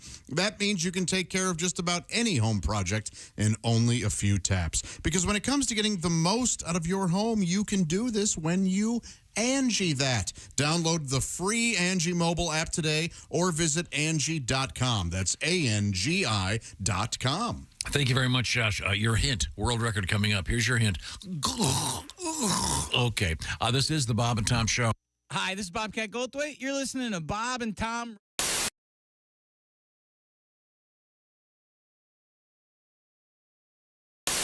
Miami, Cincinnati, Boston. I mean, it's... I got you. But no Houston? No Houston. Not according to this. Houston. Hello there, Houston. Hello there, Houston. Whatever. But he wants me to stop this. Don't do that. That's irritating. Don't ever make that noise again. I can't make Houston hello there noise. If you make that noise. No, yeah. Stop slide whistling. People can't hear Houston and hello there. Hatbox.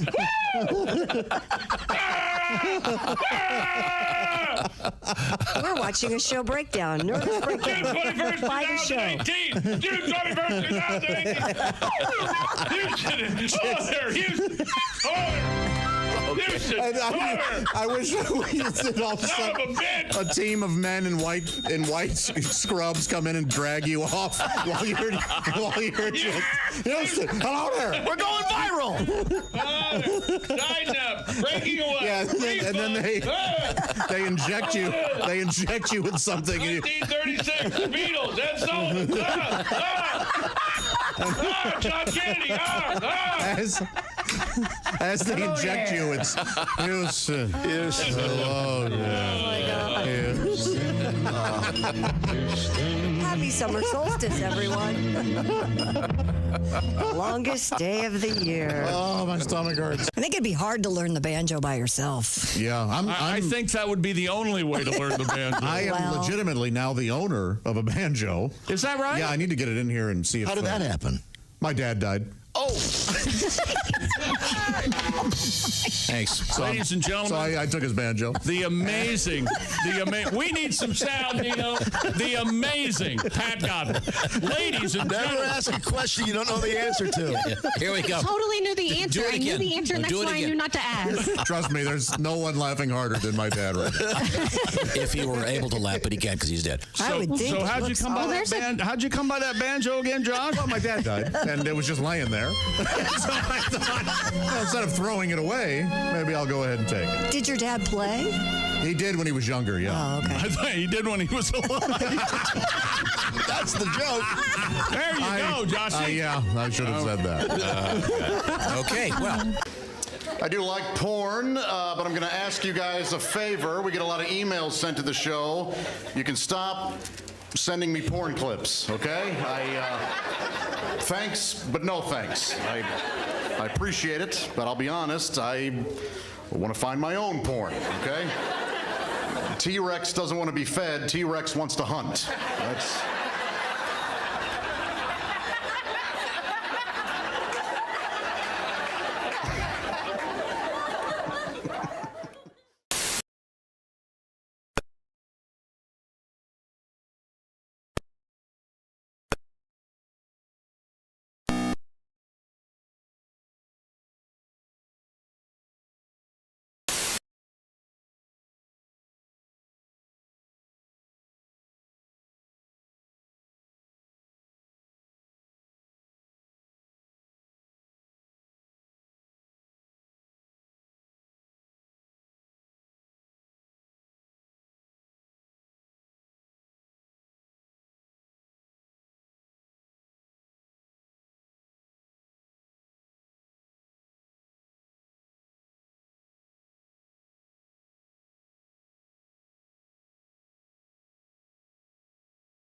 Delivered to your door, ready in just 2 minutes. No prep, no mess. Head to factormeals.com/BobandTom50 and use the code BobandTom50 to get 50% off.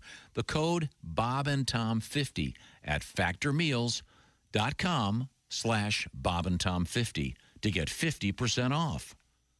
Ladies and gentlemen, Bob and Tom. This is the scariest looking thing I've ever seen. Oh, the pumpkin spice dildo. No, Yeah. oh, it has a suction cup. Oh, so you can put it in the shower wall? Sure. That's what they do? Yeah. I like to stick them in my forehead. You have stuck a dildo on your forehead. That's called a uniform. That's called a uniform. Job interview? And did anything happen? Yeah, I ruined Easter. Oh, Josh. Bob and Tom in the morning and highlights all day long. The Bob and Tom Show, weekday mornings at 6 a.m. Eastern on Bob and Tom 24/7. Morning laughter just might be the best medicine. I can hear you, oh no. You're talking out your ass again. Bob and Tom Radio 24/7. Men, are you looking to add a little dance to your pants? Are you hoping to turn heads without costly and painful surgery? Then visit the Bob and Tom Personal Care Outlet Mall and experience the newest way to grow your fro. Hi, I'm Chick McGee. I know what you're thinking, but Chick, hair hides inches. Well, that's only when you're naked. See, when I put King Kong behind closed doors, I want the ladies to notice a bulge that rivals those old Jim Palmer ads in Sports Illustrated. Thanks to this, I can achieve that look in just a few short weeks. From the makers of Miracle Grow, it's... Welcome back to the Bob and Tom Show. Jess Hooker at the news desk. Hello. There's Pat Godwin in the performance room. Hey, chick. There's Josh Arnold. Where, he's at the I Hate Steven Singer sidekick chair. That's exactly right. Steven Singer Jewelers giving away a one. Boy. It's okay. You're among friends. This is a safe place. Thank you. You're welcome. Thank you very much. We'll back the tape up. Steven Singer Jewelers proving how worthless lab-grown diamonds are by giving away a free 1-carat lab diamond with every engagement ring purchase while supplies last. Purchase is necessary. Visit IHateStevenSinger.com for more details. I'll get better. Thank you, Steven Singer. And there's Ace Cosby. Hey. He's ready to do that Ace Cosby joke of the day any minute. We all can't wait. I'm Chick McGee, and here's Tom Griswold. Well, thank you very much. Looking forward to the Ace Cosby joke of the day. I just found I have the world record. All this time. So I was accused of not being prepared. I'm so sorry. I thought that I printed one for you, and then maybe I didn't bring it in. Okay, well, we have a world record. You, dear. But while we get prepared, I'm sure Chick will want to proofread that. Let's Sexy man with a deep voice. Ace Cosby, here he is with his joke of the day. Hey, Chick. Yes, Ace. What do you think of that? You got that on tape, do you? That's high tech. What are you talking about? Yes, Ace. That's so good. That's you right. Can continue. Yes. Go ahead, Ace. Yes. My girlfriend asked me, have you been having sex behind my back? I said, who did you think it was? That was Ace Cosby's joke of the day. Yes, Ace. Son of a gun. Thank you very much, Ace. By the way, we were talking about Ocho Cinco, Chad Ocho Cinco. He's Twix Bar, if you saw him as a stripper. He apparently, apparently very good with his money over the years, apparently. Frugal. Very frugal. And when he was a young man and didn't have a lot of money, he apparently worked as a male stripper. Said his nickname was Twix because of the veins.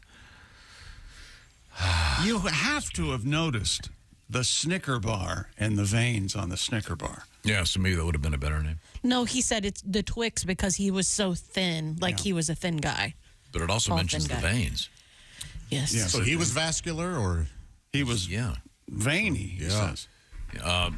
So we were wondering what we would go with for names. Right. Well, I bet that bleeds if you cut one of those veins down there. Yeah. Jay writes, if I were a stripper, I would be named after the candy bar Chunky. Oh, we forgot about Chunky. Yes. Well, Jay, thank you for. Isn't that a chode, Tom? Isn't that called chode? Yeah. Remember we used to do the commercials for Chunky? The great Arnold Stang. Did you ever see the movie? Frankie, he talked like a baby. Very thick New York accent. He was in what's the movie? It's a mad world. Okay. Wow. You look like a turtle, kind of. Okay. We actually spoke to him once. I believe I believe he's passed. He has to be dead. Yeah, we actually talked to him. I was delighted. It sounds like you're doing the Smuckers guy. It's a little, it's similar, but not as strong. Here's a little bit of Arnold Stang. Chunky. What a chunk of chocolate. Oh, yeah. What a chunk of chocolate. Yeah, I hear it now. Chunky's still out there? Yeah, it is. They have chunky fruit, don't they? Yeah, isn't there raisins in it? Is there raisins in a Chunky? Gross. I think so. I think there is. I've never had a Chunky. They're square. There's fruit in it, Josh. That's not a candy bar. That's terrible. Get that out of here. Okay, I'm sorry. We do have a world record, though, as we get ready to complete the sportscast. As he desperately tries to rein me in. Stupid world record. A professional sword swallower. Is that a euphemism? Has set 2 new Guinness World Records. Heather Holliday recently appeared on the televised talent show Le Show des Records. Oh, wow. All right. To tackle the 2 titles. Uh-oh. Careful. Doesn't look like it says titles. She successfully set the records for the longest neon tube swallowed at over 21 inches. And the largest curve in a sword swallowed while seated. A Peroni sword. At 90 degrees. It's hard to watch this. A neon tube? Yeah, it's just a... It's a fluorescent tube, right? It's a fluorescent tube. Oh, okay. It's right, it is hard when I watch this. Oh, you said hard to watch this. What's her name? Heather? Holiday? I just watching this, I just want to gag. Well, then she moves it around, and every once in a while you read about one of these things going wrong, and they bleed to death right there. Yeah, even just a nick in there. You're done. God. Well, it could be anybody. Oh, it yeah. doesn't have to just be Nick. It could be Dave. It could be She's not Kevin. partial. No. I mean, this one, her belly button pops out when she hits it at the... How do you find out? No, never mind. Never mind. I don't want to... I want to hear it now. Chick, she's super hot. Like, she's right up your alley, man. Really? I was getting ready to say, how do you find out you're good at this? But I'm guessing we know how she After watching her swallow the sword, I'm trying to unpucker my butt. I can't watch this stuff. It's just weird. Oh, and wow, creepy. she's gorgeous. Besides her record-breaking stunts, Heather performed several other tricks while on stage. Did she? You mean she works with her stunt too? See, put the sword down there, so it's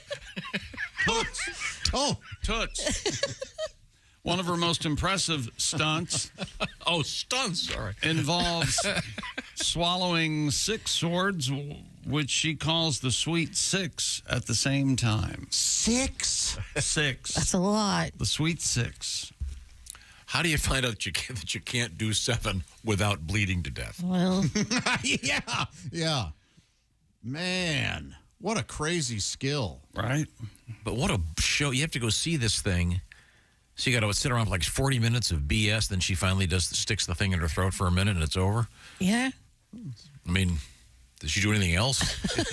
a little juggling to warm up. I don't know. How about a song, you know? I'm sure she dances around with the swords and then, no? Okay. I don't know. Yeah, here she is. She has like this is a trick, I guess. She has a guy hold the sword, and then she sort of walks into it while swallowing it. Oh.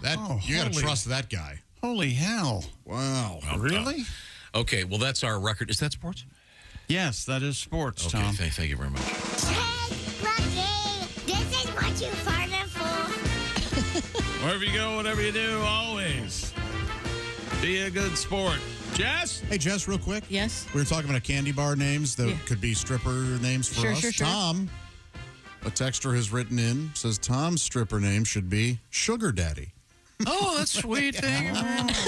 Wow. Because you're a father and you are sweet. That's right. You could be Sugar Baby.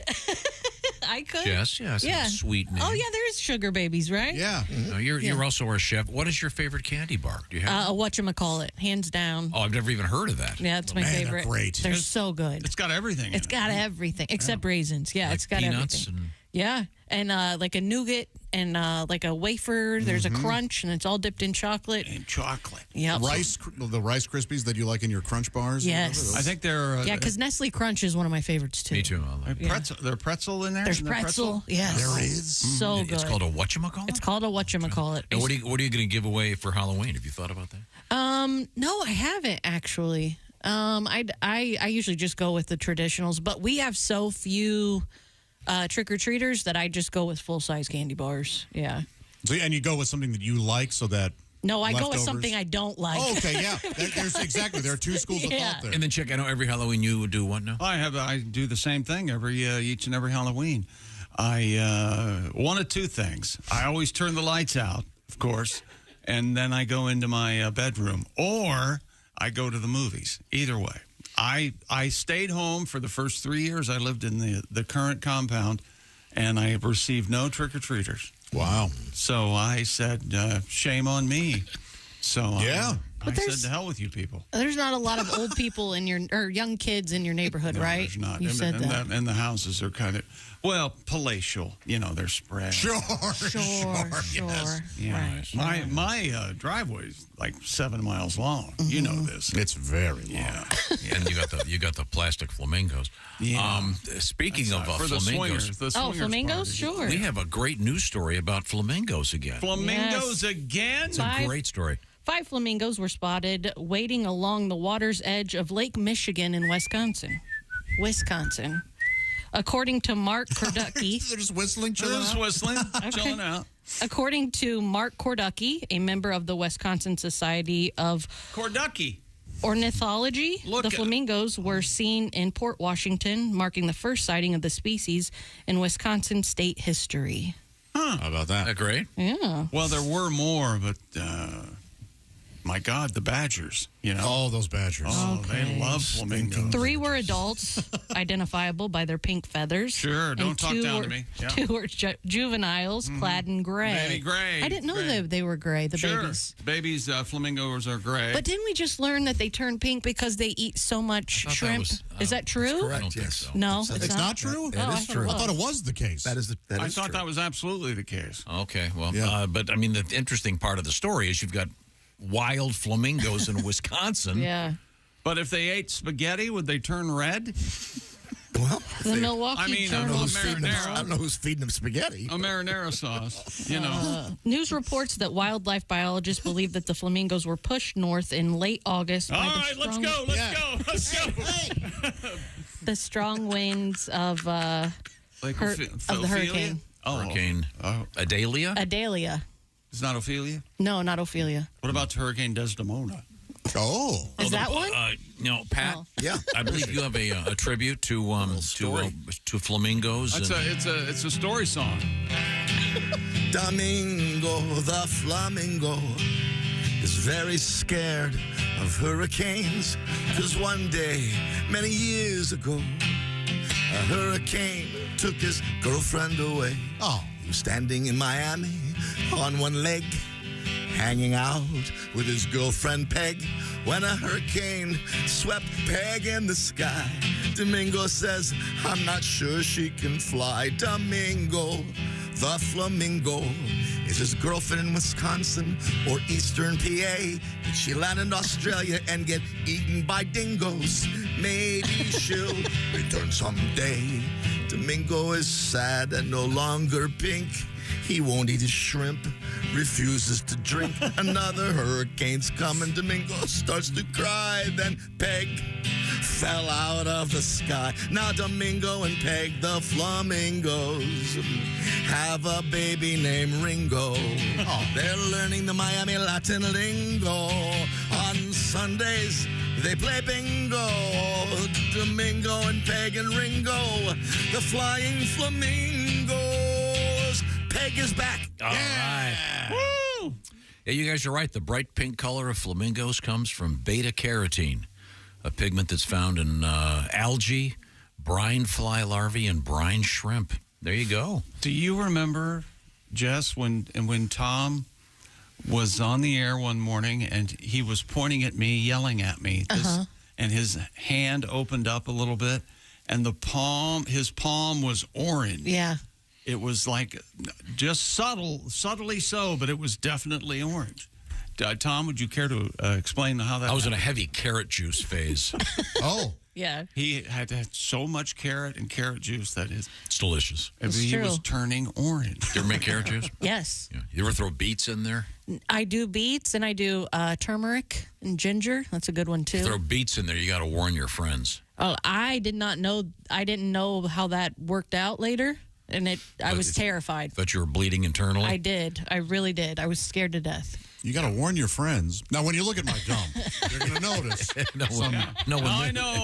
I know later on what we like to do is get a little crazy. right. And we all look at our craps. I just want to warn you. Hey, and I'm on board. I want you to know. If you happen to see my poop today. But here's the thing. You don't take a look-see? Yeah, but he doesn't bring his friends over. I don't let my friends take a look-see. Hey! No, you have to warn them. You said you gotta warn your friends. If you give your friends a glass of carrot juice with a lot of beets in it, they're gonna when they poop, it's gonna look like they're bleeding internally. You don't have a lot of friends over, do you? I don't have any friends. So if you give them beet juice, you tell them right away your poop's gonna look bloody. That's what you tell them. It's yes. If I went over to a so-called friend's house and they said, "Here, enjoy this glass of beet juice." Yeah. No, I'm going home. Yeah, I'm gonna buy some Pepsi, you weirdo. Or maybe a glass of water would be fine. Here's some beet juice. It's really quite. Now, be tasty. honest. Do you? I don't like beet juice. I like to have carrot juice with beets in it, so it's. Do you like beet juice just because it does that? It makes you giggle. So good for your blood. Is it beets? Yeah, it really I just is. eat beets. I love beets. I love beets too. But that's not my favorite story about poop color. Oh, no. Geez. Do I have a story? No. Oh, okay. It was in the past. Remember the famous story about the Burger King Halloween buns? No. Oh, I'll dig it up for you. It's great. Oh. Yeah. It involves some of the specialty stuff. You ever at the grocery store and take beet off the what? Beet off the shelf. Beets off the shelf. Beet off sounds like a really high-powered mosquito repellent. Unfortunately, someone in Madison Avenue wasn't quite aware of slang terminology. No, hey, I think we should call this it show. It does work. I stand on my porch and do that, and the mosquitoes go, "I'm not going near that." I think it's called DEET off, isn't it? DEET? Yeah. DEET, yeah. Beet off would be. Oh. It's kind of a gel. Let's take a break. Okay. Coming up, we have bears in the news, of course. We have a 10-year-old kid driving a car on the freeway. Don't we have a story about bears on the run, on the loose every day now? I feel like bears it's and alligators. gators are out of control. Yeah. No, we don't have a story about. I mean, we got flamingos in Wisconsin. We don't have a hurricane. How about if now that'd be a story if a hurricane blew alligators up to Wisconsin? Jake, it's almost like there's an animal conspiracy out there. Oh boy! Uh-oh. Thank you, Josh. This is the Bob and Tom Show. Hey, thanks for listening to the Bob and Tom Show this morning. Get a look at.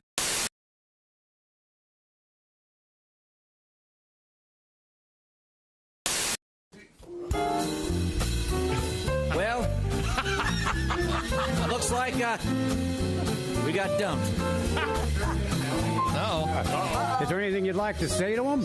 Well, our girls have left us, so I'd like to say just one thing. Oh, yeah. Baby, blow me. Oh, a kiss as you're leaving. Blow me. Oh, a kiss right now. 'Cause if you're gonna leave me, honey, I will surely miss the way you blow me. Oh, blow me a kiss. Come on and blow me. A kiss like you mean it. Blow me. A kiss right now. I really can't remember anything as hard as this. So blow me. Blow me a kiss. Wow. Some things in life are hard to swallow. She couldn't take it all, Dean. She couldn't handle everything. Oh, good. But if she comes back tomorrow, I'll be shooting my wad on flowers in the rain, honey. Blow me. A kiss as you're leaving, baby. Blow me. Oh, a kiss as you go. And always think about me as you're going down your list. And blow me a kiss. I'll miss her arms and her elbows. I'll miss her arms and her elbows. I'll miss her legs so tall. Yeah, I'll miss her legs so tall. I'll miss her neck and her shoulders. Yes, sir. But I'll miss her head most of all. Rock out, fellas. Swinging them, Pally. Baby, blow me. A kiss as you're leaving, baby. Blow me. Oh, a kiss as you go.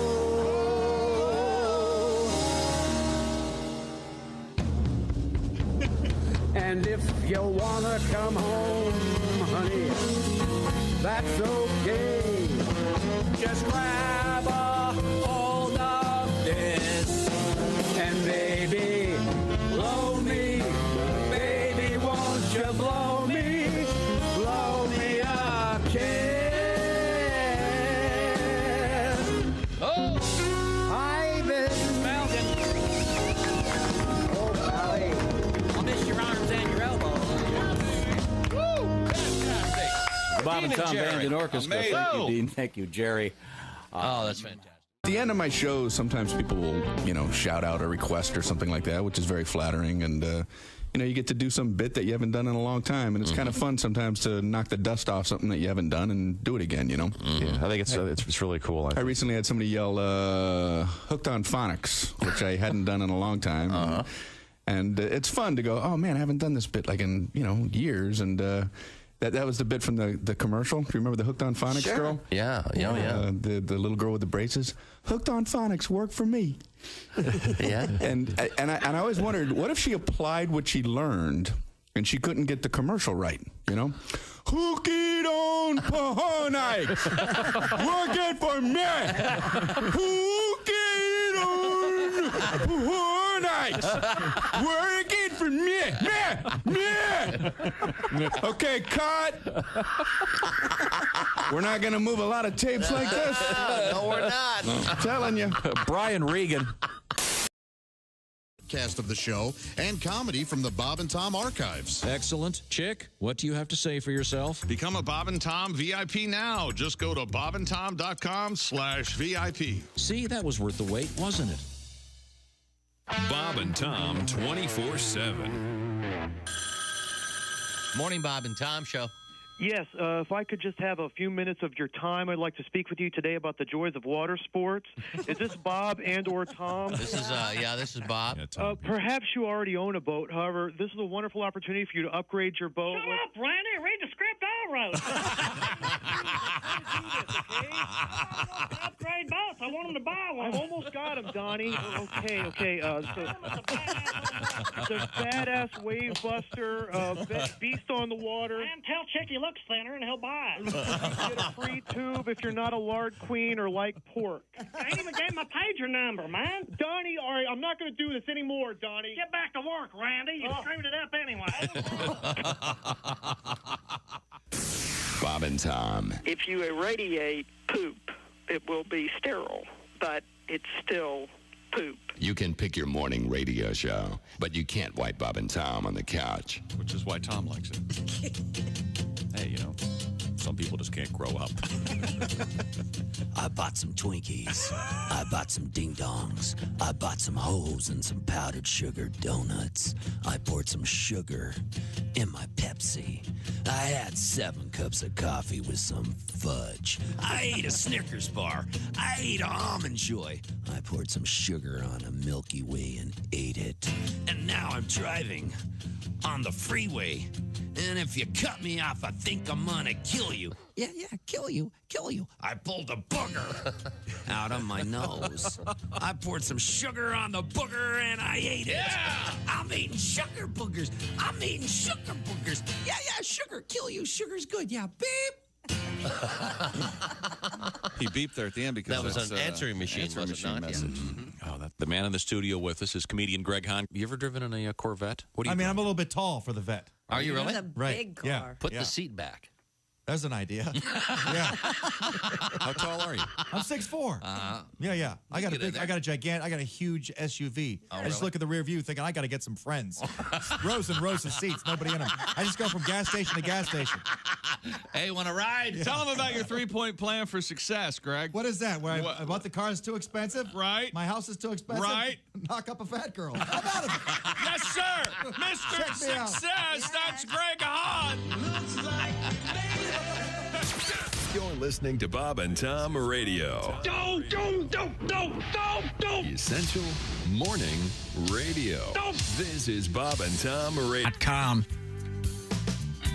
Hey, welcome back to the Bob and Tom Show. At the news desk, it's Jess Hooker. Hello. There's Pat Godwin. Hey, Chick. Hey, Pat. There's Josh Arnold. Hi, everybody. He's the I Hate Steven Singer sidekick chair. There's Ace Cosby. Hey. I'm Chick McGee, and here's Tom Griswold, who finds it necessary right before I introduce him. He starts fiddling with his drink. I was trying to get it so I shuffling didn't papers, want to make noise on the air. Well, it's too late. You've never cared about that before, and you're making noise on the air. Some would say all we do is make noise on the He's air. pouring. What are you doing over there? How is your drink today? Good? Hey, it's excellent. Oh, good. Hey, Tom Cruise, what are you, the bartender? What was the name of that bar? Cocktail. Cocktail. I passed on that one. You're mixing it up over there. A couple items of business here. The shoe-in of the week, the sports prognostication, if that's a word, program with Chick McGee. Had a good weekend? 3-1. That's right. Hit the double shot. Good for you.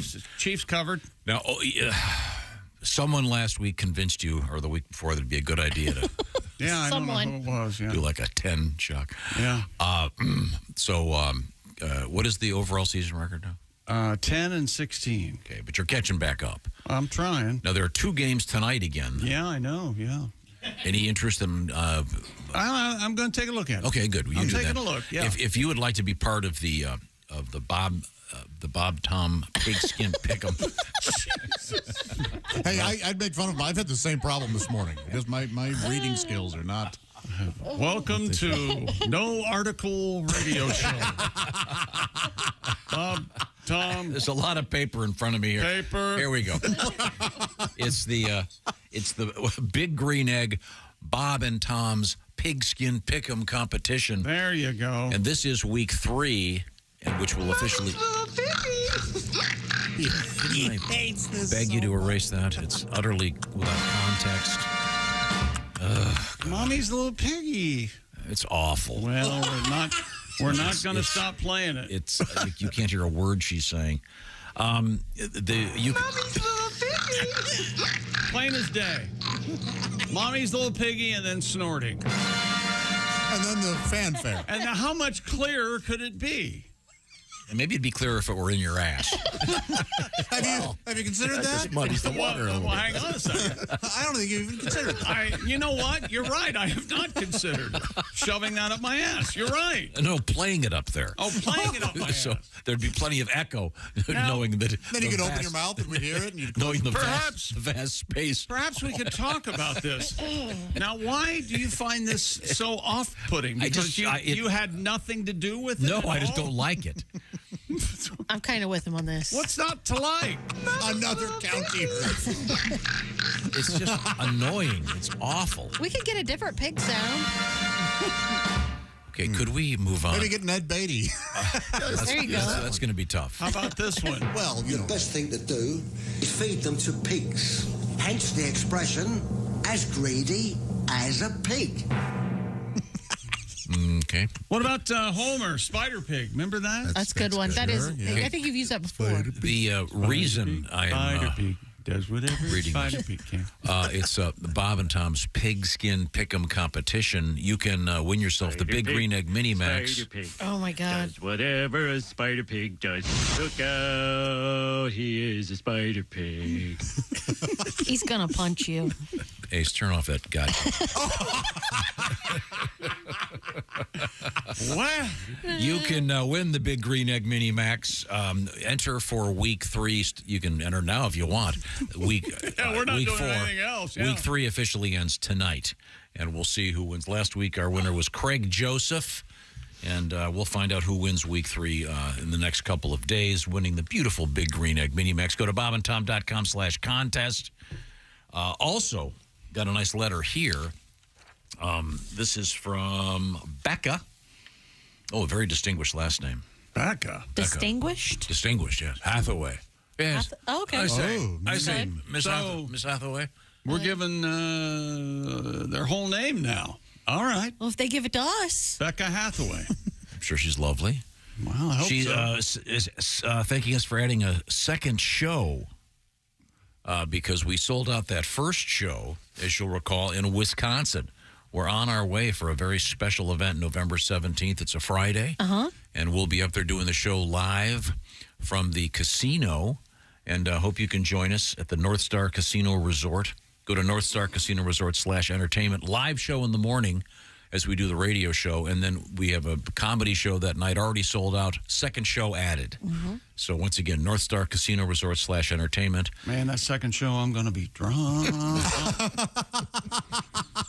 No one will be seated during that second show. So excited. Instead of telling jokes, you can bring that pig sound effect. Oh, hang on. We got something else. You don't frighten us, English pig dogs. What's that from? Holy Grail, Monty Python. Oh, okay. Pig dog? Once again, that event is in Bowler, Wisconsin. There you go. There you go. There you go. Now put that. No, that's a sound effect. Beautiful bowler. Okay. What do you think, Wolfman? Hello there. Oh, there you go. Yeah. Are we playing all of them? There you go. Mommy's little baby. What started it all? Okay. We're joined by the lovely Jess Hooker, who has taken the time and trouble to get up early. And I like your sweatshirt. Thank you. It says Dragons on it. In big Dragons. letters. Yeah, I went to my high school mascot is a dragon. Also, my kids' high school mascot. That's great. Imagine. Yeah. You ever hear that? You ever hear one of those, that book, Peter Dragon? Peter Dragon? Wasn't that it? What did he write again? No. It's isn't it foot? No, it's it's like Trails in the Sand. Trails in the Sand by Peter Dragon. Yeah. What's the one about the banister? I love that one. Sliding Down the Banister by Peter Burns. Peter Burns. I was going to say chafed something. I don't that doesn't work. Not really a common name. That sounds like a longer novel than what I was thinking. Okay. Yeah. Chafed anus. Okay. Yeah. Well, give us the teaser. What's coming up over there? 2 kids stole their mom's car. Somebody spelled out penis on their roof, and a man on the roof of the car. Yeah, a man calls 911 to escape the woods. Oh, yeah? Yeah. Get me out of these woods. Yeah. Help me. So the guy's got cell service. Right. Okay. I'm in the woods. Well, he was slightly And intoxicated. then a couple things we've already talked about. Halftime show at the Super Bowl. Usher. Now, I'm not familiar. Does he have a gimmick? Like, does he carry a flashlight? No. He does not. I think that it is his actual maybe last name is Usher. I think. I always think of we had my daughter and I went to the Braves game in Atlanta, and we had an usher. Yeah. And I think that was the only time this past couple of years I've been exposed to an usher. Yeah, you've gone to some concerts, right? Not ones that had. Well, no, but of course when I go to a concert, I go backstage. Oh yeah, you skipped the. Yeah. Sure. The hoi polloi. That's right. Out front. The great on Welsh. All these things are coming up, as well as a message in a bottle news on the way. That's my favorite police song, by the way. This is the Bob and Tom Show. Just got to get a hold of us. Call, fax, mail, or email. Get all the contact information you need at bobandtom.com.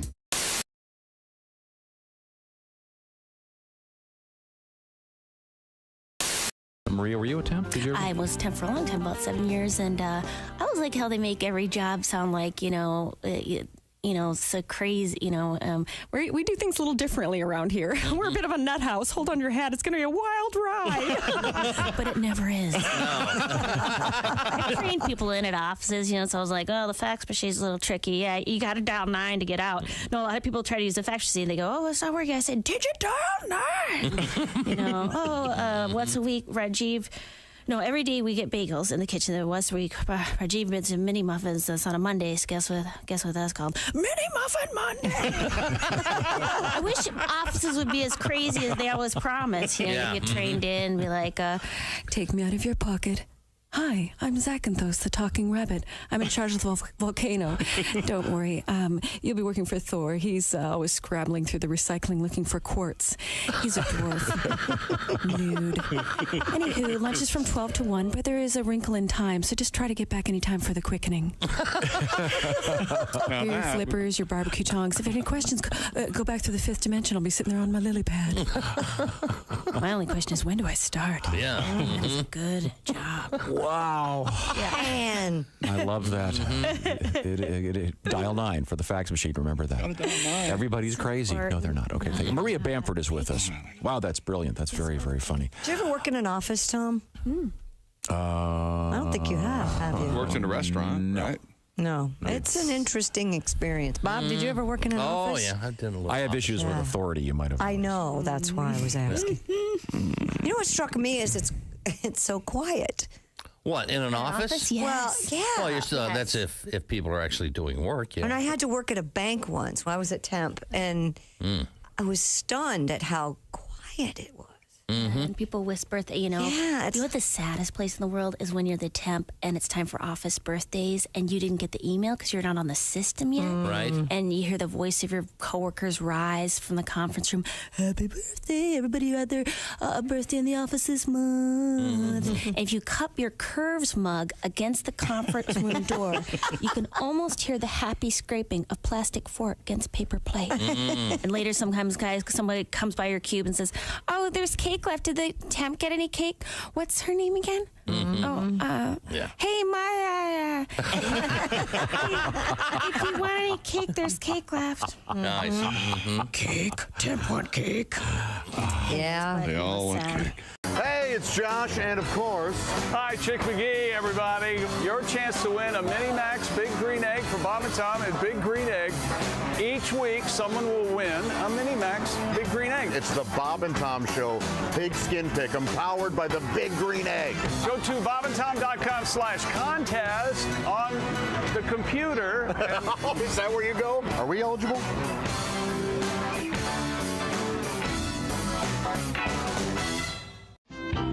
I had a moment where my girlfriend thought she was pregnant. And by the way, if ladies, if you suspect that you're pregnant, tell the guy during the day. Don't wait until you're about to go to sleep. Because that's what she did. She's like, I have a cramp. I might be pregnant. Good night. I'm like, no. Good night. I don't think so. I go, well, let's find out. Well, what are you gonna do? So I, hauled butt to Walmart. Yep. And got a test. Got myself a little test. Doctor in a box. Yeah, I know. 2 o'clock in the morning, and of all the times to get recognized. I walk into Walmart in the night shift. Hey, Fluffy. I'm like, oh, great. What do you need? A miracle. All right, here's some tickets to a Grateful Dead concert. Right. So I found the aisle where they sell the pregnancy test, and I realized something. Walmart has figured out the evolution of how life works, and they put it in aisle 4. As soon as you turn the corner, you see condoms. Then you see lubricant. The next to the lubricant, you see pregnancy tests. The next to that, you see Pampers. Next to that, formula. And at the end of the aisle, they sell beer. It's a full circle.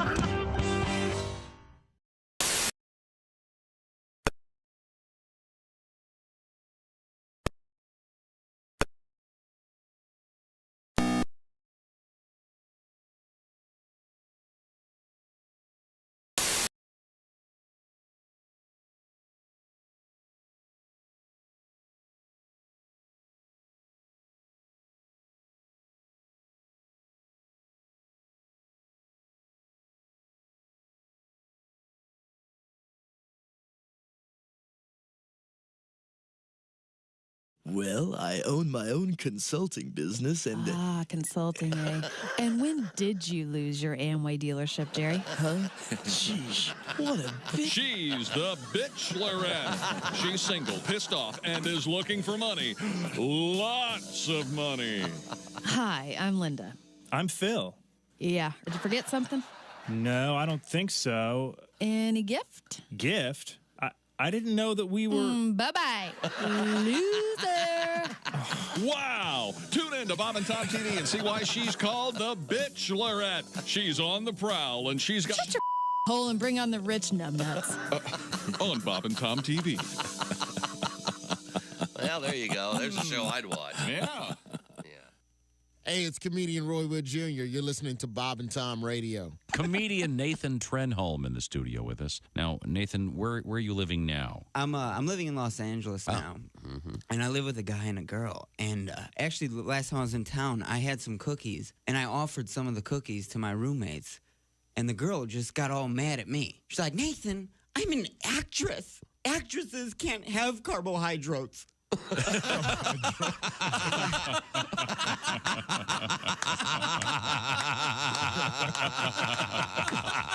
was like, you mispronounced that word. It's pronounced waitress. You're a waitress. Where are you from, brother? Patterson, from Patterson, New Jersey. Oh, sure. That's famous. Yeah, small. Sure. Thug downtown. It's tiny. So small, we used to get robbed by people we knew. That's small. People like, stick them up. I'm like, Andre? I'm going to tell your mother, man. By the way, how is Aunt Carol? How's she doing? I'll come over for dinner. Essential Morning Radio. All day and all night. This is Bob and... Welcome back to the Bob and Tom Show. Jess Hooker at the news desk. Hello. There's Pat Godwin in the performance room. Hey, Chick. There's Josh Arnold. Hello there. He's over there at the I Hate Steven Singer sidekick chair. There's Ace Cosby. Howdy. I'm Chick McGee, and here's Tom Griswold. We're going to try it again. And remember, we're going to try to be better. Okay. Okay. All right. We have Jess sitting in for Kristi Lee. Good to see you, Jess. Hi, Tom. I never did get to the point of this letter from Becca. Oh, yeah. She's going to join us for this great live day that we're going to be doing live stuff in Wisconsin. Use your big words.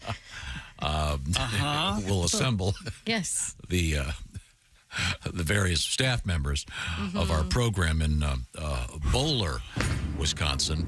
The morning of Friday, November 17th. At the North Star Mohican Casino, and a second show has been added in that evening.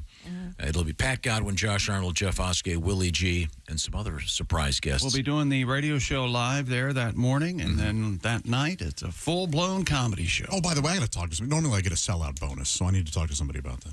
That's not Okay. Becca says she'll be glad to buy everyone a drink of their choice, be it a coffee or a beer. Or for Tom, a Metamucil. That's correct. Oh, nice, Becca. That is sweet. Thank you very much. Little Metamucil shots off your belly button. Oh, goodness. It would be all grainy and and actually it kind of becomes sludgy. The Metamucil, if you It let does. it sit. It's like chia liquid seeds. plumber. Yeah. I wonder if there are any severe alcoholics that do a glass of Metamucil to keep regular, but throw a shot of booze in it. I bet. I think there's I people bet that sad scenario all been done. Definitely happens. Yeah. People are drinking perfume out there. Yeah. And hand sanitizer. Okay. And aftershave. Aftershave, mouthwash. And the vanilla that's like vanilla 20% extract. off. God bless you all. So would that be a brown Russian? It could be. Or would it be Russian at all? I guess Metamucil. eventually. Yeah. You do too much of it. I'm sorry. Jess, do you have any news over there? Yeah, Any speaking of being drunk, authorities say a drunk man from Ohio faked a bear attack in an effort to get a ride out of the woods of West Virginia. I swear. Yeah, go away. Look, he bit me, and it's just he clearly bit his own arm. According to a criminal complaint from the Kanawha County Sheriff's Office. I know it's it is Huntington, West Virginia. Yeah. It's Kanawha Valley, Kanawha County. Kanawha. Kanawha. Okay, Wow. I Exactly apologize. right. Yep. Kanawha County Sheriff's Office. A man called the authorities saying he was injured and stuck on a steep terrain. During the call, the 47-year-old could be heard shouting, "Please help me," and claimed he was being attacked by a bear. If you want to get him to come, boy, that's true. That's kinky. That is one hungry bear. He also said he had been walking for days and had been he was being circled by bears. Officials said several search and rescue groups attempted to locate the man. They found him after about 2 hours without any injuries that he described.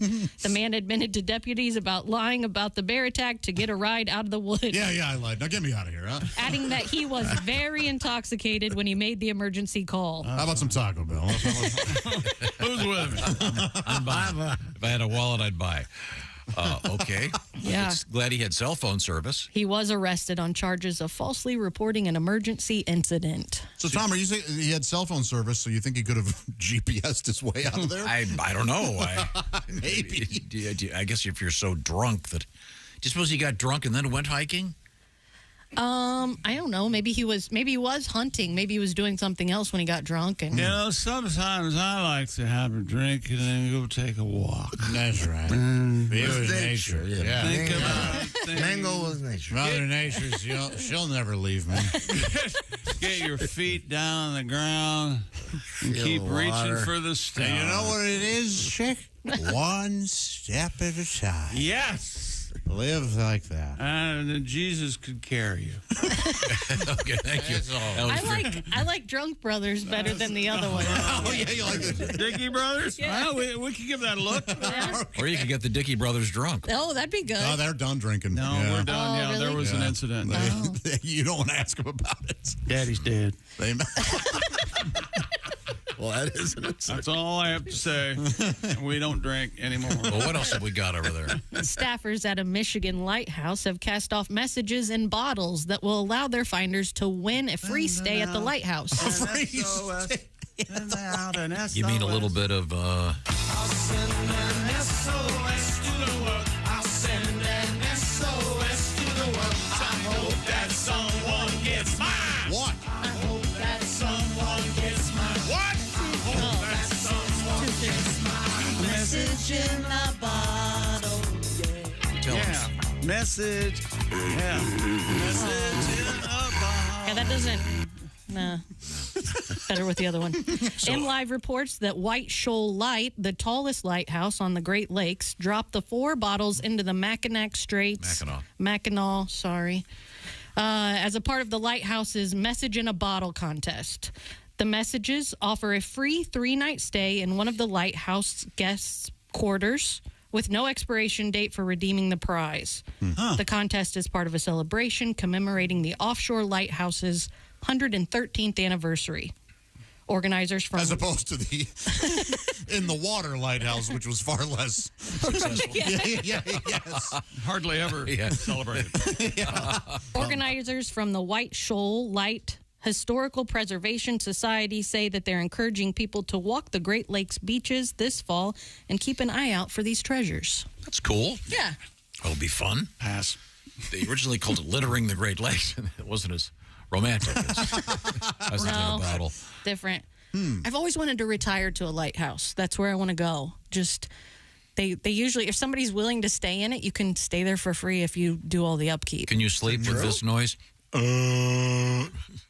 Well, maybe a retired lighthouse is where I want to retire to. It's no longer functional. The foghorn, I think, is ear piercing. Oh, that's why nobody wants to stay. So you'd want to be alone by yourself? I would love that. Really? What would you do all day? I would read books and take walks and talk to the seagulls. Yeah, I would probably. Hey, I don't care who moves in next door. They can be seagulls. Johnsons. They can be Johnsons. They can be whatever they want to be. Okay. You know the Coens. No, you guys do. Did you go to lighthouses as a kid or when you visit Michigan, Tom? Sure, I've been to a bunch of them. Yeah. I never have. I'd like to. I would too. Tom helped build one. You did? No, I did not. Oh. I was never a filthy lighthouse builder. That would be great. It'd be fun. I leave the lighthouse buildings to professionals. I would not carry you your hod. I wonder if you can rent a room there. Oh, I bet you can, right? Yeah. They turn them into hotels. Oh, this is a movie, Josh. Yeah, Willem Dafoe's It literally No, thanks. It is. It is, yeah. Is it scary? It's bizarre. I liked it a lot, yeah. It depends on how scary it is. Do you like seagulls? yeah. If so, maybe don't watch this one. What's the cartoon seagull that was so fun? What cartoon was that in? Do you remember Little this? Mermaid. There was Little Mermaid. There you go. He was either a seagull or like an albatross. Yeah, but it was yeah. Buddy Hackett doing the voice. Okay. I wonder what kind of bottles they used for the message on the bottle. Probably glass ones. Because in Michigan, there's going to be a deposit. Oh, yeah. So you win. Yeah. It's a win-win. You get a night in the lighthouse, and you get several 30 cents. Several nickels What back. do they do with the vermin problem, with the sugar from the soft drinks break? I don't know what they do. Oh, you open it up, just bees? I've never left a message in a bottle, but I have sent out many farts in bottles. Really? So that when the person, oh, look at this, they open it up. Did you and your brothers did that where you would fart in your hand and then throw it in each other's face? You didn't do that? You didn't? Thankfully, we didn't. Wow. Oh. It always grossed me out. There's still time. Oh. You know what? There's sure You just go, guys, we need to meet this weekend. And then you go do it to all three. We are worse behaved now than we were as kids. My brother and I are too. My brother does that to me to this day. Fart in his hand? God, and just throw it at me. Yeah. Oh, no. Does it? It travels. Really? Yeah. you can consolidate the air enough to. Yeah, it would enough to get a real good smell. Or when we would be. You don't need like a plastic bag or something. That's what I was going to say. So other times when we would be like taking out the trash and you're doing the air in the trash bag before you refill the container. Right. You'd put it over your butt. And, What? And then just like smack it out at the other one. Oh, no. Oh, yeah, it was bad. Huh. Really? Girls can be real gross. Oh, it was just my dad and my brother and I growing up. So yes. Yes. Yeah. I see. Well, if you'd been enjoying that description with your Raycon earbuds, you might have even been able to smell it. Thank you very much, Chick McGee. Raycon wireless earbuds are they're very good, is what I'm trying to tell you. Their everyday earbuds look, feel, and sound better than ever. You didn't think it was possible. Well, it is, and now Raycon is it. They have 3 sound profiles to match whatever you're listening to, and they feature noise isolation and awareness mode. You can listen while you're traveling, maybe you're going to a lighthouse, or during a grueling workout with optimized gel tips for the perfect in-ear fit. That's right, they fit every ear ever made. The earbuds from Raycon are comfortable enough for all-day wear, and remember, they do not budge. And with Raycon, you also get 8 hours of playtime, 32 hours of battery life, and they start about half the price of other premium audio brands. No wonder Raycon's everyday earbuds have over 78,000 five-star reviews, and that number's getting bigger every day. And Raycon is having their annual back-to-school sale for a limited time. Go to buyraycon.com/Tom and get 20% off site-wide plus free shipping. That's buyraycon.com/Tom. 20% off the already low price. That's buyraycon.com/Tom. Thank you very much, Chick McGee. Coming up, we're going to talk with comedian Greg Warren, also comedian Reno Collier, also Willie G with his Chicago report, all on the roster for today's show. This is the Bob and Tom Show. Good morning, sunshine. Bob and Tom Radio.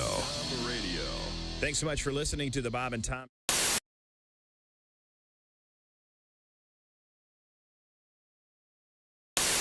I am going to exit the studio with the Whiz-O-meter. And we have the crew standing by. Chick, are you going to come and follow me?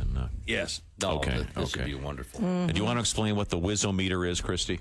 Yes, it's a small device that you hook to a urinal, and men, of course, urinate into the device, and it reads out a velocity, I guess, would be the correct term. It's like Are you there, Tom? Can you hear us now? Can you hear me? Oh, yeah, we hear you loud and clear.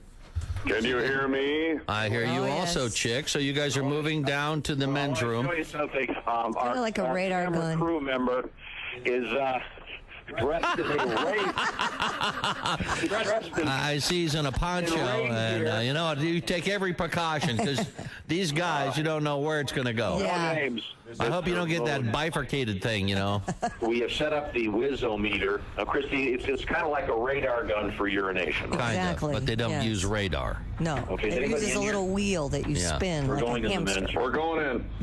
You two are gonna are you two gonna whiz together at the same time? No. Tom is at the I'm at the urinal. Where's Chick? Do you have the tester? Should we test it one time first? I have a squirter bottle with water in it. Yeah. And I'm going to squirt. This is a really heavy squirter. I don't think any human being could do. Okay, I'm squirting, and the Wizometer is reading 10, 14, 8. Looks like the total readout, 14 was the high. You know, you really didn't even squeeze it. I was going to say. Coming out of a squirt bottle. Are you sure it's not on spray? Out of it. Oh my God! There's it got up to 80. You got to squeeze it, Tom. Yeah, that's what. 80? 80. I can't go up to 80. Well, I know you can't go up to 80, but you were like doing this like a little Nancy guy. Look at the little wheel go around. Okay, Flomax. We'll see how you do. Okay, I'm gonna. So the way it works is after you Chick did it again, and it's reading out 50. So it works like a radar gun. Right. Okay. Okay, I am going to. Are you gonna unzip and see what you got? He's reaching. Yeah. Now, we've not tried this with. No, I don't want to splash anybody here. Oh, well, let's hope not. I'm getting ready to go. Okay, I'm going. I'm ripping it here. This is the best I can do. Oh God, this is no good. What kind of speed? There are people taking pictures. What kind of speed you got going on? I'm afraid there may be some additional audio. You get a warm-up lap? There may be some additional audio. Yeah. Sorry. 26 was the high. I'm sorry, what? 26. 26? Oh my God! There's your prostate check. It looks like Chick, when you did it, there's water all over the floor. Okay, come on in, prostate king. What? Okay. No, I'm not saying I'm going to do any better, but okay, now Chick's going to get up there. I have a shy bladder. Well, I'm not going to look. Oh, he's going to stand there for an hour trying to whiz because he has a shy bladder. Phone. He needs 2 hands to handle the monster. I can't. Did you find it yet? I don't know if I He's digging. Have you found it yet? I don't know if I can do this when everybody wants me. Okay, are you going yet? No. You haven't even started? No, I can't go. Hey, everybody turn your head. Okay, nobody look. Oh my God! Think about Niagara Falls. Think about wet things. Think about Niagara Falls. Think about water. Turn the faucet on. I have to turn the faucet. What? Jeez. Why? You don't want to stay? It works for my girls. Here we go. Oh, he's finally started. Okay, there we go. How's it going? What kind of? Well, I can't get the wheel to turn. Now, if there's any kind of gaseous emission, it voids the readout. 26, 54, 56. So, what'd you get? 56? What is the readout? 56. 56. Ooh, Chick. Very And impressive. Tom, you had 20? 24. What was mine? 20 something. 20. Wow. Maybe you should have your prostate checked. Are you still going? Yeah, I told you I had to go, man. The test is over. Maybe we can do a commercial break. the camel releases. Still going. Okay. Anybody else have to go? Well, we've got the whole. Would you crew wait? here. I'm not done yet. I'm sorry. So the Wizometer. Let me see the readout. Oh. The key is to get the wheel to spin. Sometimes your aim is a lot key to it. You probably didn't hit the wheel. You have to aim? You have to aim. You can't arc it in there, Tom. I got a question for you. Yeah. Who's going to take this thing out of the urinal? Oh, well, I'm sure we can find an intern to do that for us. Do we have any interns? Yeah. Oh, okay. Well, we're heading back in. Hi, everybody. Chick McGee here from the Bob and Tom Show. I want to tell you about the NFL season coming up. We got together with the folks at Big Green Egg, and each and every week, you're going to have a chance to win a Mini Max Big Green Egg during the Pigskin Pick'em program on the Bob and Tom Show.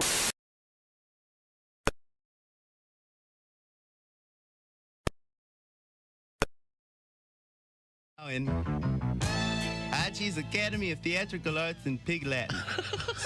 At Hachi Academy of Theatrical Arts and Pig Latin, you'll learn to act your way through some of the world's greatest theatrical masterpieces, and you'll do them entirely in Pig Latin. Things like Death of a Salesman. Play at ye, ime ad day. Oh, nay. Umbe. Oh, nay. Umbe. Old reruns of Hogan's Hey, welcome back to the Bob and Tom Show. At the news desk, it's Jess Hooker. Hello. There's Pat Godwin. Hey, Chick. He's in the performance room. There's Josh Arnold. Hello there. There's Ace Cosby. Howdy. I'm Chick McGee, and here's Tom Griswold. Thank you very much. Hello, Tom. I think we're fixin' to talk with one of my favorite human beings. He is Greg, the very handsome Greg Warren. There he is. Hey, Greg, I got a nice letter for starters. Oh, yeah? It says, this is from Jody. She writes, I went to see Greg in Chicago Friday and Saturday, and as a bonus got to see Willie G. He killed. Greg was great. He murdered. Sold out crowds. Everyone loved him. Loved his new set. Loved the TV specials. Jody in Kentucky. Went all the way up there to see Mr. Greg Warren doing his thing. And Greg's got a couple great specials out there, including Where the Field Corn Grows. Well, everything's coming up Greg Warren, isn't it? Well. Now, Greg, are you in a hotel room? I am. I'm in the south side of Chicago. Baddest part of town? What's that? The baddest part of town? Yeah, that's right. Oh, yeah, this part of town's not very bad. It seems pretty. It's a nice Marriott. There's a guy there, a mean son of a gun. Yeah. Well, who's that? Big Jim Leroy something. No, Jim Walker, I think. He's a mean son of a gun. But then cuts off your ear, right? And Larry Brown? No, that's not it. Bad Larry Brown, coach for the Philadelphia 76ers. That's it. But Larry Brown was a badass, too. Yeah. He won the national championship, yeah. Greg, now, it's always a pleasure to speak with you. What's the latest in your life? What's happening? Well, I thought we would talk today about the Jefferson National Expansion Memorial. Does anybody know who that is? I know what that is. I know what that is. Because I've taken the tour. Oh. Yeah. Tom, you know what that is? The Jefferson Memorial? The National Expansion Memorial. The Jefferson National Expansion Memorial. I don't know what that means. I'll give you a hint. Gateway to the West. Oh, is this something in St. Louis? It is. It is the defining thing in St. Louis. I think it's the Arch. It is the Arch. Oh, that's the actual name of the Arch. Oh, I didn't know that. Yes. You know, St. Louis is the only city in America with a handle. That's right, Chick. Oh, okay. That's right. Yeah, I always thought the Arch went over the river till I saw it. No. Did you really? You had to have been disappointed. Yeah. Yes. This is cool. It's still very nice. Oh, yeah. How about that McDonald's on the riverboat? Is that still there? I don't know. No, we loved it, though. That was a big deal when I was a kid. Yeah, Big man. damn deal. Big deal. Is Laclede still there, more or less, and the bars and stuff? Pierre Laclede, he's dead. Laclede's Landing is not what it used to be, I don't think, but there is still a big casino there. And No, it's not. It's not. Yeah. Have you guys been in the Arch? A couple of times. Yes. It's been a long time, Jess. But Yeah. There's a little car that goes up to the top, right? It's a tram. It's a capsule. It's It's if you're claustrophobic, don't do it. Yeah, it clicks as you're going up, and it's what's the word? Terrifying. Yeah. It's a little scary. Yeah. It fits 8 people, a pod, if you will. And then when you get up there and walk back and forth in the top of the arch, you can really tell that it's an arch. Oh yeah. Is it moving in the? Is It'll it swaying? It does sway. It'll sway. It will sway 1.5 inches at 50-mile-an-hour winds. It was built to withstand an earthquake, so it could sway up to 18 inches and not What? Wow. not fall down. You want it to sway. All buildings sway to a certain extent. Right. You need that. That seems like 1.5 feet. Now, when you get up there, you get out of a little car. Yeah. Yeah, there's you walk around. There's 10 windows you can look out, or 16 windows, I think. Do they have merch? Not up there, no. Downstairs they do, sure. The windows you can remind me of like a trailer, like a manufactured housing little. What? They're very small. Little window. Oh. Yeah, like a bathroom. Yeah, they could not make them any bigger, or they would implode, I believe. The structural integrity of the arch itself. What's that arch made of? Steel. Stainless steel, Tom. It's really? like the DeLorean. Yeah. Okay, nice. Stainless steel. Well, the early, some of the St. Louis residents didn't care for it. Oh, really? They called it a stupendous hairpin and a stainless steel hitching post.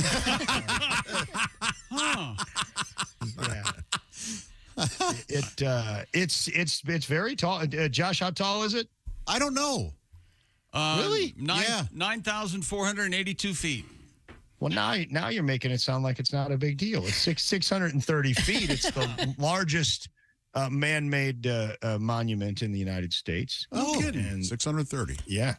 630 feet. Now, you could walk up it if there was an emergency. There's some stairs, but they don't use them unless there's an emergency. Then that would be 1,076 stairs. For reference, the Washington Monument, 897. Oh, okay. And the Willis Tower in Chicago. What you talking about? You know what you're talking about, Willis, of course. A reference. Yes, that's classic television. Thank you, John. 2109 was the. Yes, it was. Okay. They Chicago. They built a monument dedicated to Todd Bridges' character. Different strokes. Is that? I can't keep it. That's not the Sears Tower. No. That is the Sears Tower. Yes. But it's actually the Willis Tower. Though. Okay. Yeah, and who's Willis? I think it's like some consortium. Bruce Willis. Okay. Yeah. There's He's from of course, Chicago. yeah. D-Train, Dontrell Willis, of course. A picture. But I think it's more of just a company name. I see. D-Train's a great nickname. D-Train was You have a number of trains. Night Train Lane. D-Train, you could almost, it's either D-Train or Dick Train, right? What? Dick Train's coming. What? You know, stuff like that. Yeah, you could try that sometime. Is that what you say? Is that what you say? Here come the detail. Every now and then. Yeah. I'll say, hey, all right. And I clap my hands. Dick Train's on the way. I was trying to something the classy Night Train Lane. Great football player, and then you come up with Dick Train. You said Dick Slap earlier. Contextually, very witty. Oh, I don't think Greg Warren wants to be associated with any of those. No, I said Duck Slapped. You did. I said that with all of the. We have to go through the whole thing again. Yes. Well, no, there was all the hype about the Buffs in Colorado from Boulder, The and Colorado Buffaloes. they got their asses wiped. So I asses wiped. Or So I don't think that's what you I meant to say whipped, but I'm saying they You got. know what? That might be the ultimate rich guy thing.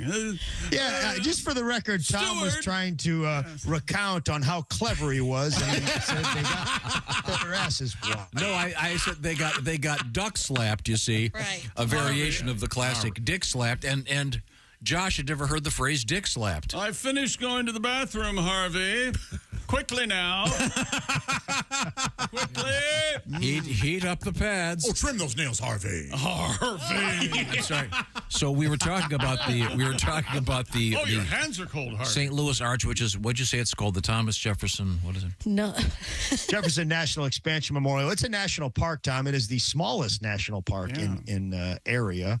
Now they had a good old-fashioned architecture competition in 1947 and 1948. There were they wanted to do something to commemorate westward expansion. They they weren't very prescriptive. Some monument, something, and 172 people entered, and Eero Saarinen won. A Finnish American architect. His arch won. Now he beat out his dad. Dad also entered that competition, and the dumb secretary sent the telegram to the wrong person. She sent it to his dad saying, "You won," and then they sent another telegram saying, "I'm sorry you didn't win. It was actually your son." And the dad was cool about it, which I would not have been. I would have been like, "I don't care if it's my son. There's no takebacks in architecture competitions. Right. I won.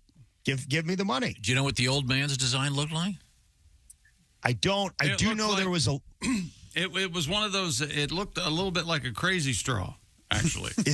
Is that? See, now that would have been fun. So it went straight up for a little bit, and then just and then a loop. So it would have been right back down. would have been a much better ride. Absolutely. Oh yeah. Maybe wouldn't have the gravitas of the certainly not sort of entering the West. The elegance. Yeah, I mean, have you been to Monticello? You're talking about Jefferson. Are we going to Monticello or Monticello? What are we doing? I think it depends on where you are. Yeah. You know what I'm talking about? Have you been to Thomas Jefferson's actual home? In Virginia, right? Yeah. No. Where I am may have right been now? there as a kid. I don't know that. Are you saying Monticello? I thought it was Monticello. I think you can go with either one. You go with celery or cello? Get this joke out, will you? Okay. We all know it's coming next. Limoncello or Lemoncello? Well, I just want to tell Greg, if you've been there, he had a 12-car garage.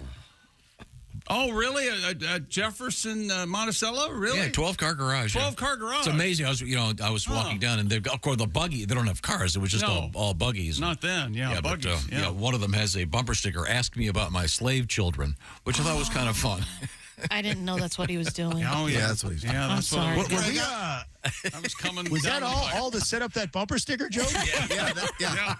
Oh, yeah. I think if people really can't swallow real history, perhaps they should be slapped in the face with it. Sally Hennings is who you're talking about, right? Yeah. Yeah. Among many others, apparently. Yeah. Oh, yeah. Well, talk about the father of our country. Move over, George. Thomas is. I don't have any. These chicks one at a time. I don't have any bumper sticker jokes on this report, but certainly welcome some more. There was some pretty cool stuff that they submitted, though. They said that. Yeah, that they had a sculpture of depicting the signing of the Louisiana Purchase, Riverside Restaurant, underground subway system, which would have been pretty awesome. And get this, animal statues. I love the St. Louis Arch, guys. I'm proud of it. But if we would have had a 630-foot python or something, nobody would have messed with St. Louis. Nobody. Way. Yeah. You could have awesome. You have a naming contest for the python. Yeah. Ricky is what I was Ricky the Python. Or name it after Stan Musial or something. There you go. The man? Yeah. You talking about the man? Yeah. Stan the man? Stan the man. Stan the snake. They nobody died during the construction of the arch. That is pretty shocking. Well, they predicted that 13 people would die. Hey, look. Not all of us are going to come back. The over-under was 13. Yeah. They said 13, and they also said that it was going to create 5,000 jobs for St. Louisans to construct it. They used 100 people, which I think maybe they should have got a little bit different labor estimator. Maybe ask them some test questions like, "Hey, Bill, how many people would you say are on a Major League Baseball team?" Oh, got to be 600-700, I'd imagine. I can't imagine any less than that. Yeah. I mean, it's a whole season, right? Yeah. Fred, how many teeth does the average human have in their mouth? Oh, probably 1,500 at least, I think. How many jobs? Wow. Yeah, they came up a little short on that. Mm-hmm. It's very busy, 4 million visitors a year, and we did a nice sort of refurbishing that cost $380 million in 2018, mostly to the grounds around it. There is graffiti on the arch. Quite a bit. I saw something down there the other day. Arnold Brothers Rule. I don't know. That's pretty badass, wasn't it? Yeah, it was pretty. It was, Josh. It was badass. That's exactly what I thought. The FAA says you cannot fly through it. Has it ever happened? 11 times. 11 times. Wow. And they only got one of them. They got the helicopter guy, but they didn't get any of the planes. Yeah. One guy, Kenneth Swires, he parachuted onto it, and that didn't end well, right, Greg? No, he's the only guy that's died on the arch. He was going to parachute on it and then take another parachute and jump off it to the ground. But what he did is he hit it and he slid all the way down the arch. Oh my gosh! Yeah, it was painful. Yeah. And his wife said he was. It did make this sound. So did he land successfully, or he landed on the arch? No, Tommy died. Yeah, no, but the impact, is that what? From sliding down the one leg of it. Oh, yeah. So his idea was to land on it, get stable, and then jump again. Yeah, and then jump again. Yeah. Wow. Yeah, the second jump never occurred. There's a guy named John Vincent in 1992 that used some suction cups to climb to the top of it, and he successfully parachuted off. Wow. And, Was that legal? No, Jess. $1,000 fine, 25 hours of community service. Totally worth it. Yeah, I kind of think so, really. They were this balloon was allowed to fly through it in the Great Balloon Race out in Forest Park. You remember those things, Josh? Yeah. That had to be they tricky. were allowed. Yeah, well, it was real tricky in that he hit the side of the arch and dropped 70 feet. Yeah, because you can't really steer those things, can you? And I'll be honest, no. It ended up being harder than I thought. Our plan was to not hit the arch. Yes, that wasn't in the plan, chick. No. And I think Josh mentioned this when I was doing my elevator report, but the two legs were built separately. You know, they kind of started them both at the same time, and they were like had to go up individually, and if they were off by 1/64 of an inch, they would not meet. Crazy. Yeah, and they did it, which I don't know. I think that would have been a pretty funny monument, though, if they didn't meet. Yeah. That's right. It's a upside down broken horseshoe. How about that? How about that, huh? Jefferson. U.S. presidents are not allowed to go up in the arch. Why? Oh, is it just too risky? What's going on? Too risky. They can't protect them up there. There's only one U.S. president that's been up there. That was Dwight D. Eisenhower, but nobody else. Oh, yeah. Can't go up there. Good old Sorry, Dwight. I'm bigger than government Eisenhower. Was that when he was president or afterward? I believe it was when he was president. Wow. LBJ was there when they opened it. It was, they had that competition in 46, 47 for the architecture, and they didn't build it until 1962. Took 1962 and 1963 was when it was finished. Well, then Eisenhower would have been out of office for a while. Yeah. You're right. It was LBJ was there at the LBJ was there. You know who else was there? If LBJ was there, you know who else was there? Who's that? LBJ's bunghole. That was there. What? Yeah. I'm lost. LBJ talks about his bunghole all the time. I thought you were going to say Ladybird or Ladybird something. probably. Lee Oswald. We have to check out and say thank you to Greg Warren. Always a great pleasure, Greg. Don't forget, Greg has some great comedy specials out there, including The Salesman, and also I was going to say A Good Walk Spoiled. No, that's John Feinstein. No, I'm sorry. What? Where the field corn grows. Sorry, is what I meant to say. Greg, you working this week? I got a corporate date this week, today or tomorrow in Chicago, and then another one in St. Louis. But next week I'll be in Springfield, Missouri, in the Blue Room, where I was born. Yeah, that's awesome, man. That's fun. Coming up, the Funny Farm in Youngstown, and in Pittsburgh, you'll be at the Club Cafe down the road a piece. So go see Greg Warren live. He's terrific. A great live performer. Thanks, Greg. Bye, Greg. Bye, guys. Bye, Greg. Love you, man. Pleasure. Now, we move forward. Coming up, we have a couple of very special treats, including Reno Collier. We have doggy news, 10-year-olds driving automobiles in the news. And right now, we have Josh, once again, working on his house. Yes, yeah. I'd like to get a few things done. Some stacked stone around my fireplace. Oh, there you go. And I'm afraid I've got some siding issues. You know what the best way to do that, Josh? What's that, my friend? Have somebody else do it. You're exactly right. Bingo. But where do I even find them? I know. Angie. Angie's made it easier than ever to connect with skilled professionals to get all your home projects done well. If you own a home, you know how much work it can take. It seems like every day there's a repair or maintenance that needs doing. But sometimes it's a good thing, like, oh, I have a dream project I'd like to make a reality. You do? Angie that. Find a skilled local pro who will deliver the quality and expertise you need and, quite frankly, deserve. Angie has over 20 years of home service experience. They've combined it with new tools to simplify the whole process. Bring them your project online or use that Angie app.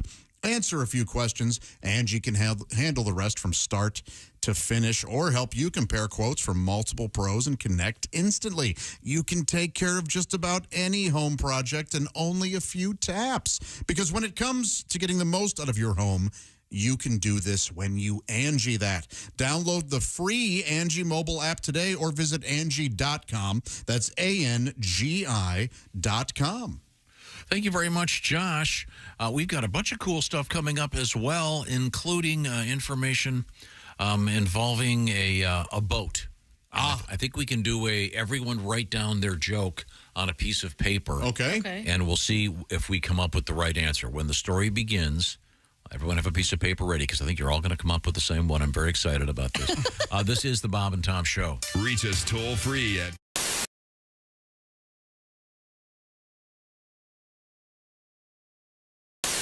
Okay, now, Pat is going to remove her wig.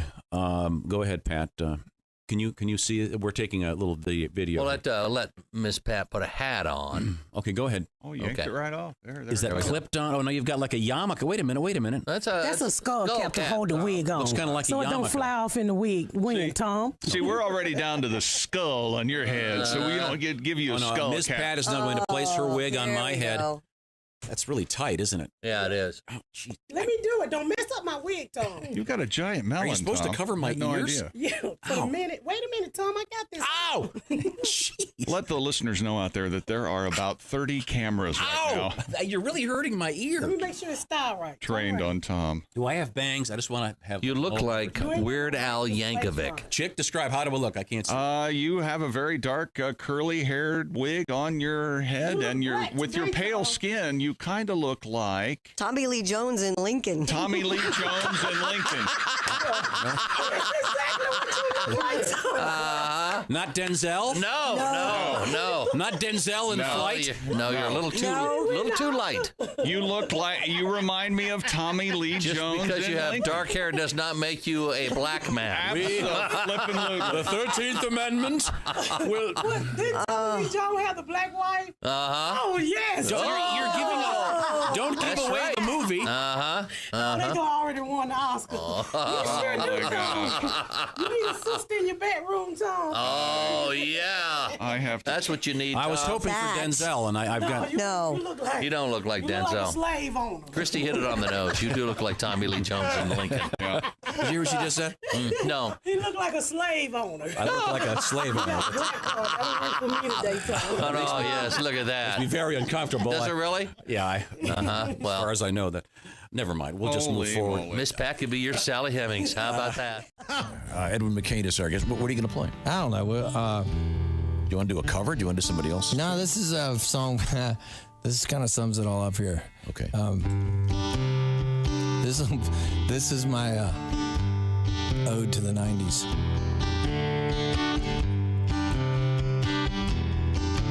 Well, I'll tell you my story on VH1 and all of my personal hell. And how my dad beat me and how much he drank. If you think it'll help my record sell, I'm the radio star with the cars and the clothes, the fancy guitars and the spoon in my nose. You know, in my world now, anything goes. You all wanna be me, and I'll be gone in a week.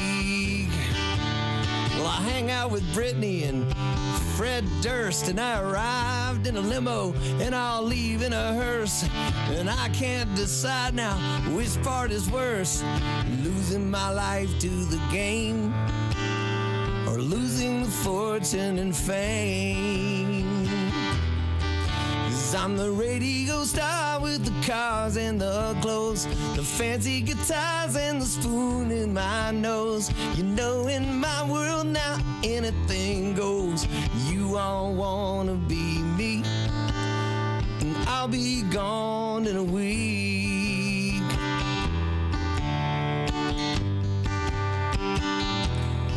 Well, you put me on TV with all the cool stars like Letterman, Conan, and Jay. 'Cause we're all experts in the art of PR, and nobody knows that I'm gay. Not that there's anything wrong with that. That I'm the radio star with the cars and the clothes, the fancy guitars and the spoon in my nose. You know, in my world now anything goes. You all wanna be me, and I'll be gone in a week.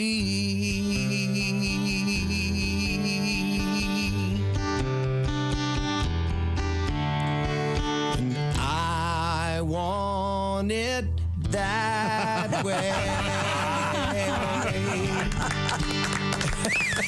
Edwin McCain. All right.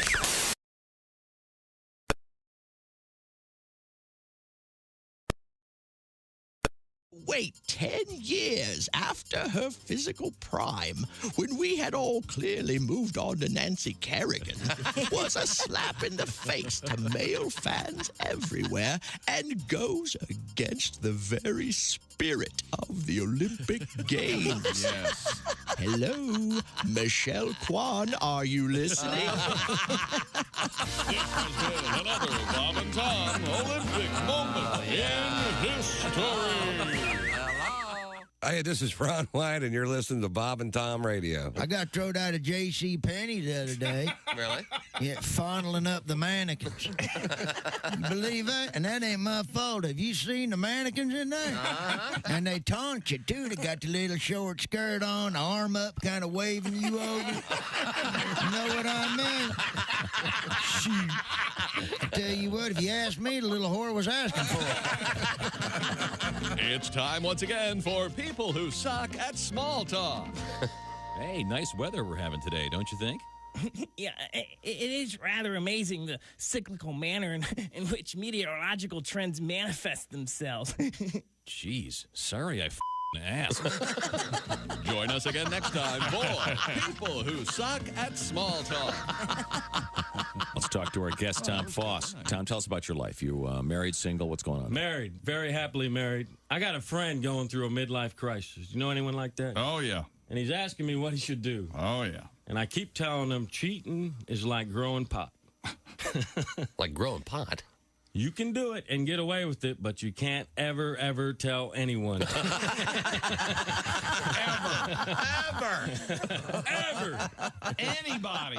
You know you're too high when you're eating cereal naked and your girlfriend tells you to put some clothes on. You realize it's not your girlfriend. It's just a woman on a bus. So that's how you know you're too high.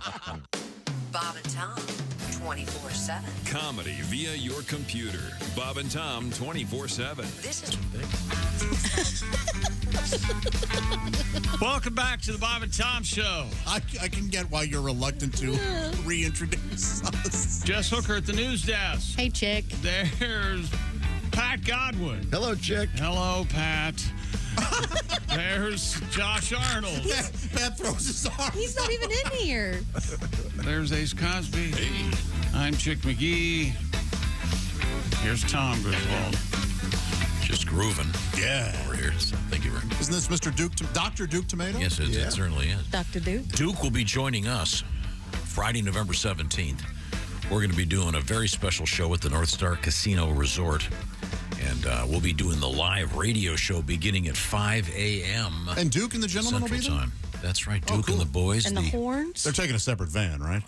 Yes, they are. All right. Come on. And they're going to have a new stage set up. It's going to be It's going to be a killer show, plus a special show that evening starring Willie G., Josh Arnold, Jeff Oskey, Pat Godwin, and other guest hosts, perhaps.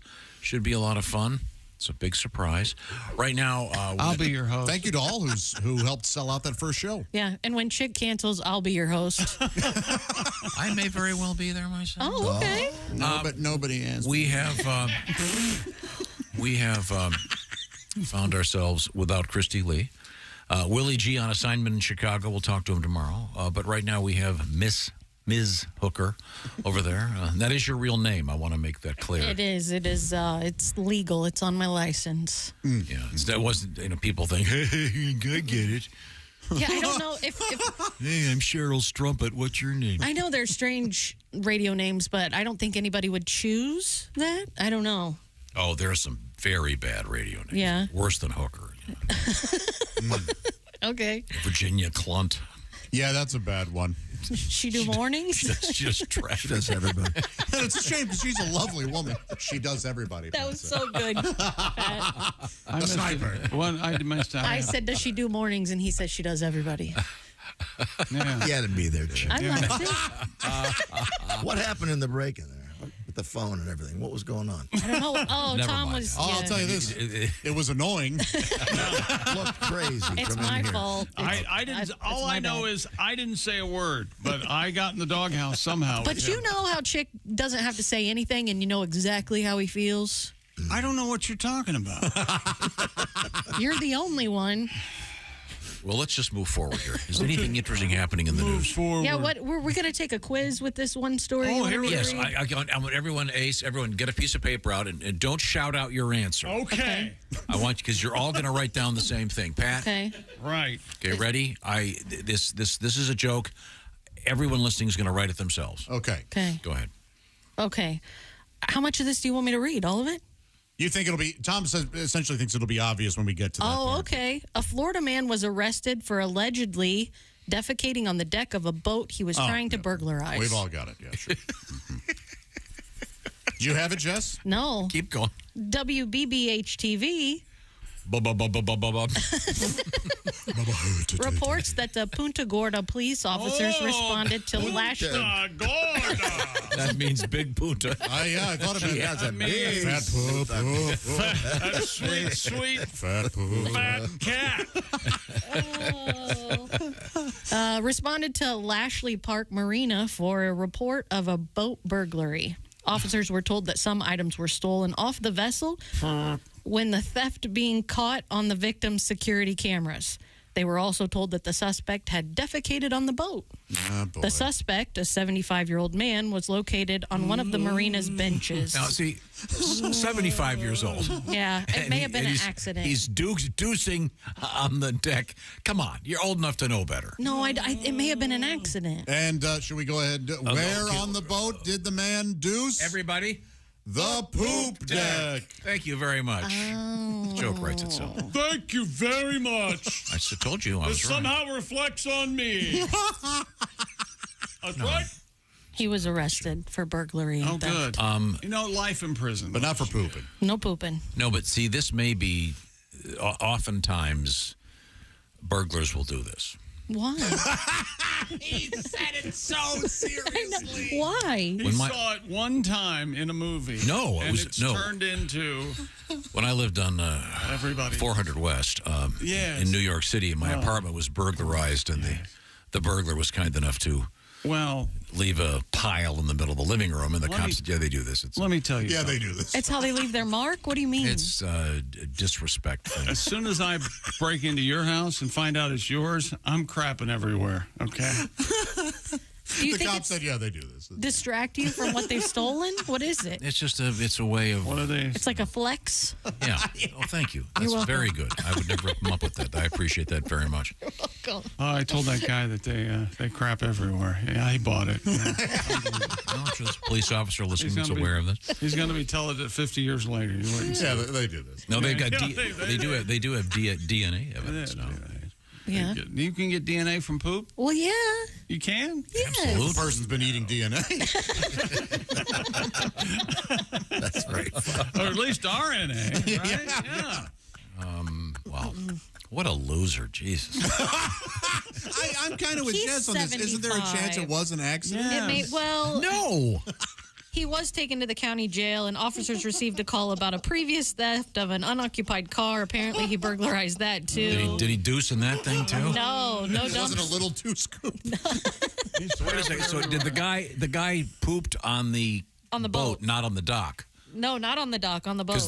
Because, Pat, we could do a very slight variation. Oh. Add an H for sitting on the dock of the bay. Yeah. Yeah. Yeah, Wow. Okay, well. you could do that, too. That's the whistle part, but with farts. Some of you looked like you didn't know what I was doing. Oh, no, that wasn't a look of that. You looked like you just hated it? Oh, I see. Okay. What's coming up? Give me the teaser. We're going to talk with comedian Reno Collier. Airplanes, drug muffins, kids stole their mom's car. And dogs. Okay, it's all happening here. This is the Bob and Tom Show. Add to or continue the conversation. Check out the Bob and Tom Show on Facebook.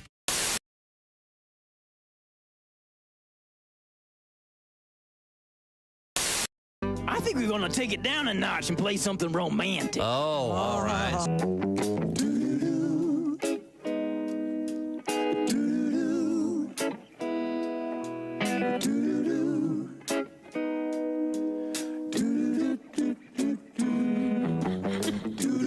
You've got secrets, you're not saying a word. I can't describe just how much that hurts. I thought our love was honest and true. You're guilty, baby, and your silence is proof.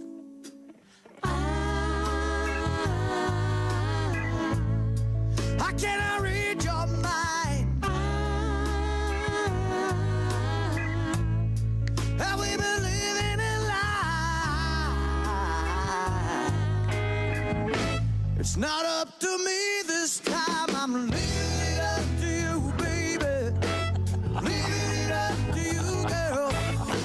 I'm leaving it up to you, baby. Don't you tear apart my world. I'm leaving it up to you, baby. I'm leaving it up to you, girl. Well, I just can't believe that you're deceiving me. It's a slow dance for Java and Kristi Lee, ladies and gentlemen. This is not a lady's choice, obviously. You come home looking like you've been caught in the rain, smelling like cologne, and it ain't rained for days. Hi, karate. Time after time, I say this can't get much worse. No, no, no. You've got cheating in your eyes, girl, and your drawers in your purse. Oh. I can't read your mind. Hey, we've been living a lie. It's not up to me this time. I'm leaving it up to you, baby. Leaving it up to you, girl. I'm leaving it up to you, baby. Don't you tear apart my world. I'm leaving it up to you, baby. I'm leaving it up Java's coming to see girl. Well, I just can't believe you're deceiving me. Oh no. Smells like high karate.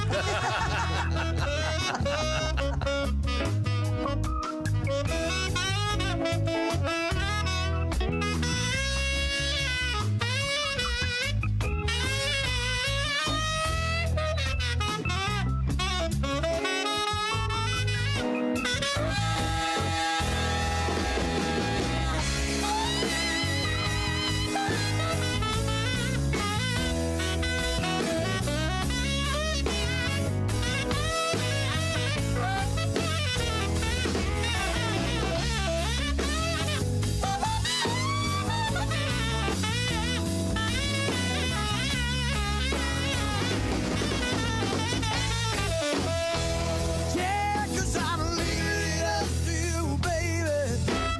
Leaving it up to you, girl.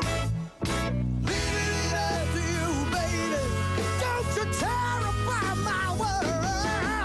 I'm leaving it up to you, baby. I'm leaving it up to you, girl. Well, I just can't believe that you're deceiving me. Oh no.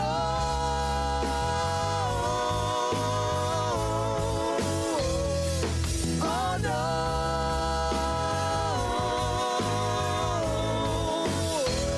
Yeah. Oh no. Something on the side, something on the side, something on the side. Oh no. Don't hurt me, mama, no, no, no.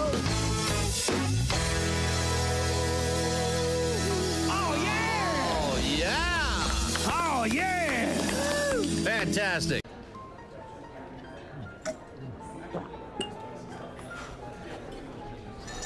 You took my breath away from the moment I first saw you. Will you marry me, Dolly?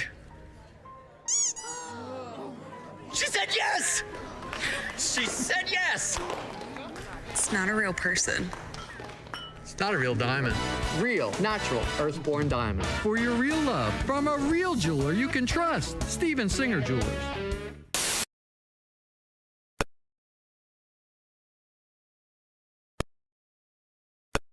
Fried in a rich butter sauce mixed with big effing egg yolks, we call it the effing heart attack. It's an effing experience you'll never forget. And what about dinner? Juicy effing steaks with fresh effing veggies and a creme brulee that's effing out of this effing world. Or go effing nuts with a hot fudge sundae. How would you rate the Effing House Family Restaurant? It was the best effing experience of my life. Rate this place? Well, I wouldn't give it a B. I wouldn't even give it a C because it's effing A. In Effingham, Illinois, it's the Effing House Family Restaurant. You'll have an effing good time. Bob and Tom, 24/7. And Jesus said, take this bread and eat it. It is my body. And the disciples said, Jesus, we're all on a low-carb diet. We appreciate you dying for our sins, but we're all trying to slim down a little bit. We want to look good in the painting.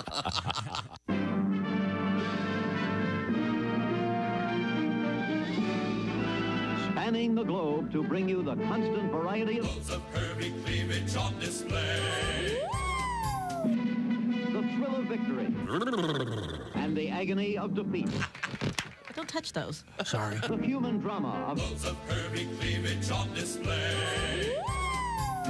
This is The Bob and Tom Show. Welcome back to the Bob and Tom Show. Jess Hooker at the news desk. Hello. There's Pat Godwin. Hey, chick. There's Josh Arnold. Sorry, I'm busy. Hello there. There's Ace Cosby. Hey. I'm Chick McGee, and here is the all of a sudden busy Tom Griswold. I'm trying to. We had the story out of Punta Gorda, Yeah? Florida, where this 75-year-old guy was allegedly burglarizing a boat and decided to drop a deuce on the deck. He boo-booed on the deck. And I'm Punta Gorda. Hey, boo-boo. What does that mean exactly? Well, I think we know what. Gorda means fat, right? Mm-hmm. Yeah. And it's the feminine version, Gorda. Oh, punta means point. I thought it meant something worse. I don't know about that. Yeah, if you drop the N, it's problematic. Okay, okay. Oh, okay. I didn't know. There we go. That makes sense. So it's not like a mean name for something. No, it's not giant. Yeah, okay. Yeah. Very good. Now, Jess Hooker is over there at the news desk. What else have you got?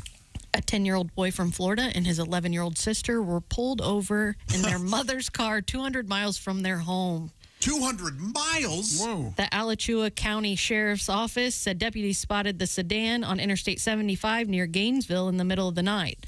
The children's mother had reported it stolen and her children missing 4 hours earlier in North Point. Hey, sis, we're going to Disney World. Well, they actually did have a plan. Deputies initially thought that they were dealing with car thieves, but when they ordered the occupants out, 2 children exited the vehicle. The children told deputies the girl had been upset that their mother had taken away her electronic devices for misbehaving, so the boy was driving her to California. To California? We're out of here. 10 and 11. I don't know how long it takes. It can only be a couple more hours. We're going to California. 10 and 11, do you think they'd thought through, say, gasoline? Probably not. I mean, when you're mad at your parents, you just got to get out of there. The mother declined to press charges, and the children were released to her. Well, that's sweet of her. Yeah. Wow. Yeah. My dad probably would have pressed charges just to teach me. You think? Lesson. Yeah. He always said, hey, if you get arrested, you're spending at least one night. You're staying. Yeah, my dad said the same thing. Wow. Yeah. How old were you when you could first actually operate it? I know I was driving a car at 10. Like on the property, I was driving a car. I was driving a car on the road when I was 13. Yeah. How about that? Mm-hmm. Wow. Yeah. I'm not sure I could have touched the pedals. Yeah. Oh, yeah, you were a tiny little guy, right? Yeah. Well, were you like 5'2" and 80 pounds or something? When I got my first driver's license, I was 5'3", 96 pounds. Are you serious? What? Then I was a 6 feet tall 3 years later, so there was a string bean period. Oh, wow. There. Didn't that hurt your knees? Yeah, now it did. It seems like it hurt your knees growing that fast. Yeah, I don't know. That's all right. That's amazing, though, that a 10-year-old could drive a car. Yeah. Yeah, I mean, I think a lot of kids learn to drive nowadays because of golf carts. Okay. Well, in Florida, they knew it wasn't someone of age because he didn't have the turn signals going. That's true. See, the old folks, the classic turn signal joke. Yes. Its own joke. Did you guys drive early? Did you drive before you had a license? Not that early. Yes, I did drive before I had a license, but I was at least, I was still 15 or 16. Oh, okay. Yeah, you could get, in Ohio, 15 for a learner's permit and then 16. Right. Yeah, that's how it was. If you took driver's ed. And in farm communities, it's important that people can drive young. So sure. Yeah. But not 10. No, not 10. Seems like pretty young. But the fact that they didn't run into anything or do any damage, they were pulled over because it was a missing car. That's right. Yeah, so they knew what they were doing. I wonder if Mario Kart also played into this at all. They got pretty good. But if you're 10, you can still be in the Army, right? What? That's exactly right. Okay. But they've lowered it. You can be the drummer. No idea what's happening. Yeah. What else have we got over there? A 2-year-old girl who got lost in the woods. Well, of that's Michigan. too young. That's too young to drive. They're very young. Yeah. It is too young to drive, but not too young to get lost in the woods of Michigan's Upper Peninsula. And she was found in the forest with the family's 2 dogs. Oh. Authorities had been called to the home in Faithhorn area after the girl had wandered away. Oh, yeah, no doubt these dogs were. Yeah. And the dogs, didn't she use a dog for a pillow? Is that what I read? Do you want to read the story? Nope, sorry. Oh. Troopers used drones and police dogs in the search, while local police and citizens from both Michigan and the adjacent Wisconsin helped look for the girl in the remote wooded area. Josh, did you hear they used drones? We will find her. Everything is okay. Then. She was found about 3 miles from her home, sleeping on one of the family's dogs, like a furry pillow. Those dogs were not going to let anything happen to her. Definitely not. Police said the girl was checked by medical staff and appeared to be in good health. If it had been a cat. Oh, yeah. The cat would have ditched her. Yeah. The cat would have ate her face. Look, I've never been a big fan of cats. We have a cat, and he is like a dog. He's better than a dog. He's sorry for all of those dog lovers. But No, I feel the same way about my cat, and I love dogs. Yeah, and I just, he's the best. Yeah. Yeah. He knocks on the door when he needs to go outside. We don't have a litter box. He knocks on the door when he wants to come back inside. Some cats are total, like, I don't know that Ace's cat I would like very much because she's not very snuggly. He craps everywhere, right? She hides. And hates you. Doesn't she bite your head? Yeah. Remember when she clawed his sack? Oh, that's right. Did she bring blood when she clawed your balls? I don't think so. Isn't Claude Balls a... No, it's Claude Sack. Claude Sack is the author. No. It's I was a lion tamer by Claude Ball. Oh, okay. Yeah. It's a book, Yeah. Oh, my bad. Autobiographical. Yeah. That's right. So they found her with her puppies. That's a sweet Keeping her story. safe. I thought so, too. And That is sweet. I was a lady Russian wrestler. Yeah. I tore her tit off. Remember that? I think it was a little bit smoother. Torger. First name Torger, yes. It's Russian. T-I-D-D. Tito. I still remember the day my dad asked me if I had heard of the new German bra company. And he said, keeps them from flopping. And I was like, my dad's the funniest person on the planet. It's from keeps them from flopping in West Germany. I mean, It doesn't get any funnier than that. What was the Bleachers one? Wasn't there one Bleachers? Seymour Butts. Oh, there you go. Under the Bleachers by Seymour Butts. Okay. And there's a Willie Catcher, but I don't remember what Betty Won't is the co-author. No, Race to the Outhouse by Willie Macon. Willie Macon. Illustrated by Betty Wong. There we go. Now we got them all nailed down. Thank you. Okay. I love those. Coming up, we're going to talk with comedian Reno Collier. I do want to remind everybody that we still have our pigskin pick'em competition up and running. This is week 3. Week 3 will be completed this evening, and then week 4 begins. Go on to bobandtom.com/contest. Just pick the winners of those pro football games for the next short while, and for week 4, and you could be a winner of the Big Green Egg Mini Max like Craig Joseph.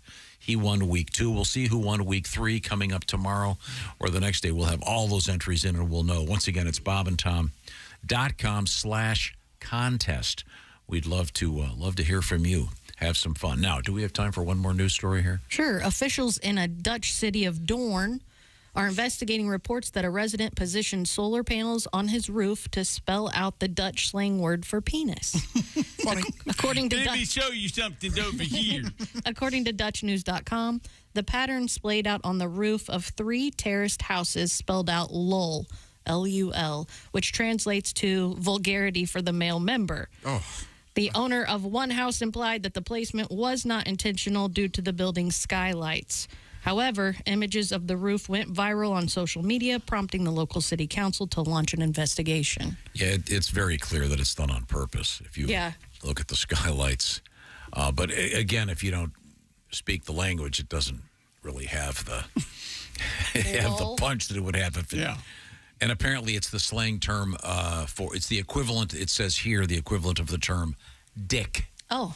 Okay. Which seems to be the word of the day. Yeah. Boy, he hit it hard, real hard. He really. Dick. No, I mean, I'm not using it. It seems to be the equivalent for the word dick.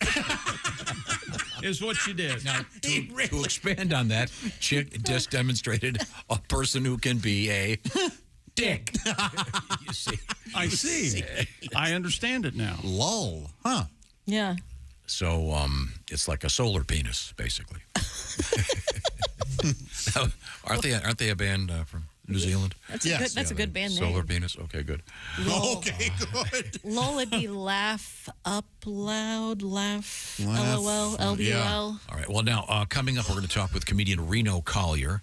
Right now, I want to remind you we have added a second show to our special comedy weekend, really, coming up in Bowler, Wisconsin. We'll be there coming up the morning, a nice one, of 17 November 2023. Or the second show, as we're calling it behind the scenes, a drunken brawl. We're going to have a camera back there. Oh, yeah. Go to the North Star Casino Resort /Entertainment. The morning show will come to you from the North Star Mohegan Casino in Bowler, outside of Stevens Point, Wisconsin. We'll be there starting at 5 a.m. local time. Mm-hmm. And then that evening, a couple of live comedy shows featuring, among others, Jeff Oskey, Josh Arnold, Pat Godwin, Willie G., and more. And hope to see you there. Right now, this portion of the Bob and Tom Show. Happy to present Josh Arnold with his home and his homestead. Yes, thank you very much. And thank you to Angie for helping me get things done at my home. Angie's made it easier than ever to connect with skilled professionals to get all your home projects done well. If you own a home, you know how much work it can take. Everyday maintenance, repairs, or dream projects that you want to turn into a reality.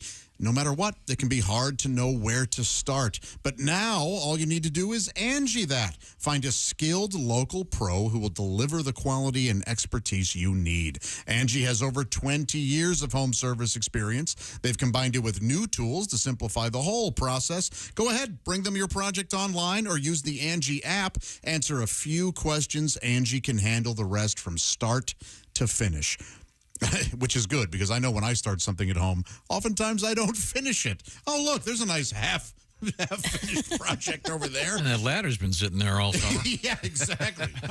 And she can also help you compare quotes from multiple pros and connect with them instantly. You can take care of just about any home project in only a few taps. Because when it comes to getting the most out of your home, you can do this when you Angie that. Download the free Angie mobile app today or visit Angie.com. And remember, that's spelled ANGI.com. Thank you very much, Josh Arnold. Coming up, comedian Reno Collier. This is the Bob and Tom Show. You're listening to Bob.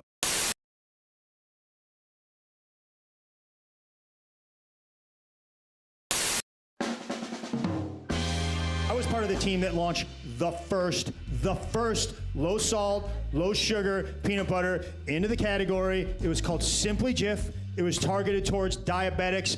I wanted to call it Type 2 Peanut Goo, but... Yeah, of course you don't feel good, Greg. You ate an entire rotisserie chicken at 11:30 at night. You shoved the whole thing in your fat face in 6 minutes, Greg. I think he ate the rubber band that holds the legs together. I mean, come on. My birth certificate? That document is 54 years old. I also don't have the Declaration of Independence. Because I don't know if you've ever seen an organic peanut butter kid go off the deep end. It is not pretty. Okay, these kids, they spend 18 years eating it, then they go off to college. They have one bite of a Jif sandwich. 6 weeks later, they're passed out on a park bench with Nutter Butters all over their face.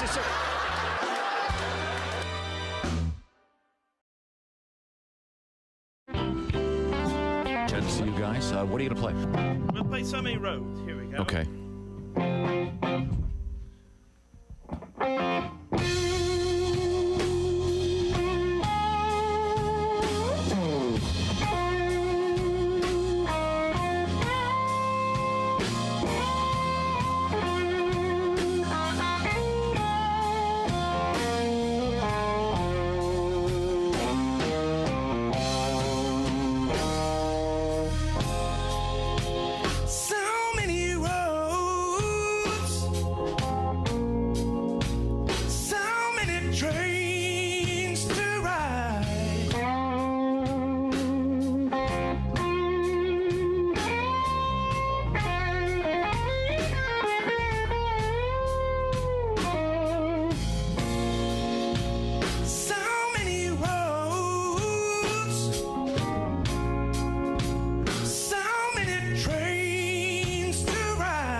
I saw a billboard recently too that was kind of it was a billboard for a hospital, and then there was a picture of a smiling woman, and the caption read, "They didn't treat me like doctors, they treated me like friends."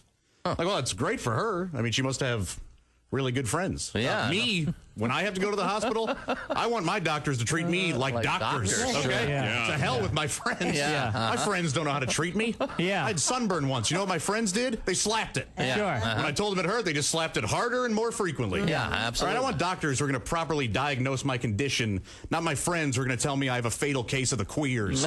Yeah. I want doctors, all right? Yeah. Doctors who are going to bring me medicine, not beer that's been kind of peed in. Yeah. I want doctors who are going to provide me with proper treatment. What? You need new friends, pal. Yeah, really. What's this peeing in the beer routine? Doctors who are going to provide me with proper treatment, not my friends who are going to shoot me with Roman candles as I struggle to get out of a hammock. It's always funny on YouTube. Always funny. When do you not struggle to get out of a hammock? I mean, is there an elegant way to get out of a hammock? No, there isn't. No. Especially when you're being pelted with Roman candles that are lit.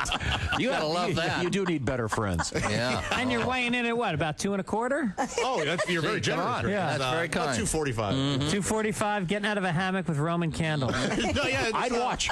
Yeah, I'm in. People did. Yeah. I'm in. Wow. Don't you bottom out on a hammock? Hey, come on. Poor Josh. Josh, we made you sit in the green room all morning. Isn't that considered a picnic blanket at that point? Wow.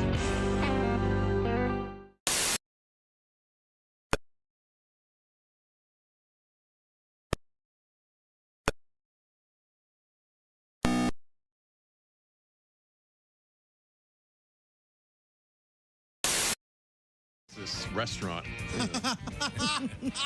Otherwise known as annoyed veal. That's Tuesday morning on the Bob and Tom Show. The Bob and Tom Show, weekday mornings at 6 a.m. Eastern on Bob and Tom 24/7. This is Reno Collier, and you're listening to Bob and Tom Radio. Before we go, thought I'd tell you the true story of Susie Suzuki and Sam. Now, this is the true story. Yeah. Okay. As told by yours truly, Tom Whiskey, Frontier Doctor. Yeah, good morning. Well, I never will forget it. Susie Suzuki had to get married at a very young age. Yeah. She was impregnated by her husband, Hyaston. She never really liked Hyaston, but... Hey, welcome back to the Bob and Tom Show. At the news desk, it's Jess Hooker. Hello. There's Pat Godwin in the performance room. Hey, Chick. There's Josh Arnold. Hi there. He's at the I Hate Steven Singer's sidekick chair. There's Ace Cosby. Hey. I'm Chick McGee, and here's Tom Griswold. Thank you very much. Hello, Tom. We're going to get hooked up here with comedian Reno Collier from the outskirts of Nashville, Tennessee, where he resides in his... home with his blue lamp that we see every week. Yeah, Hi, Reno. How are you? Good morning, everybody. I'm good, man. I just, my dad just called me and he goes, hey, man, I think I'm going to watch the halftime show this year at the Super Bowl. And I'm like, all right, cool. And he goes, they're pulling people out of the stands to sing. Huh. And I go, no, Dad, his name is Usher. I see. The man was confused. Yeah. Usher. Usher. All right. Well, it's good seeing you guys. Usher. I'm not really familiar with Usher's work, but apparently he's very good. And Jess Hooker pointed out that this is the NFL's way of getting you to watch the game. Is that correct? Yeah, I think this is definitely going to be a halftime show that's geared towards 40-something women. Yeah, my wife is really excited. Yeah, see. Yeah. I could care less. But I still think NSYNC's going to show up for sure. Oh, yeah. Yeah. Absolutely. Why not? Throw them all out there. That's right. Have a party. Isn't that what it's all about? Yeah. Play darts. Sure. Okay. I didn't know much. I've been doing a little homework. Usher's, there's that one guy that has the big clock. Yes. Yeah. You know that Flavor guy? Flav, baby. Flavor Flav, yeah. Usher just carries a flashlight with him. When's the Super Bowl? See people. See, Tom, I love that. That's pretty good. Jess, are you asking because you're wondering how many times? We're going to have to hear this joke? Yeah. January, huh? February. February. I always think of the Josh, you'll know, the fall of the house of Usher. Yeah, the old Poe. Kind of scary. E.A. Poe. As the great E.A. Poe. A telltale heart, my friends. Yeah, so, and apparently Usher's, a lot of his songs have, who's it? Cameos. Lil somebody. Who's Lil he? Jon, Lil Ludacris. John. Yeah. Okay. When do you give up the Lil and the Kid? And is Kid Rock still? I mean, is he? Yeah, he's still Kid Rock. He's not just Mr. Rock now? Or No. That's his father. Middle-aged Rock?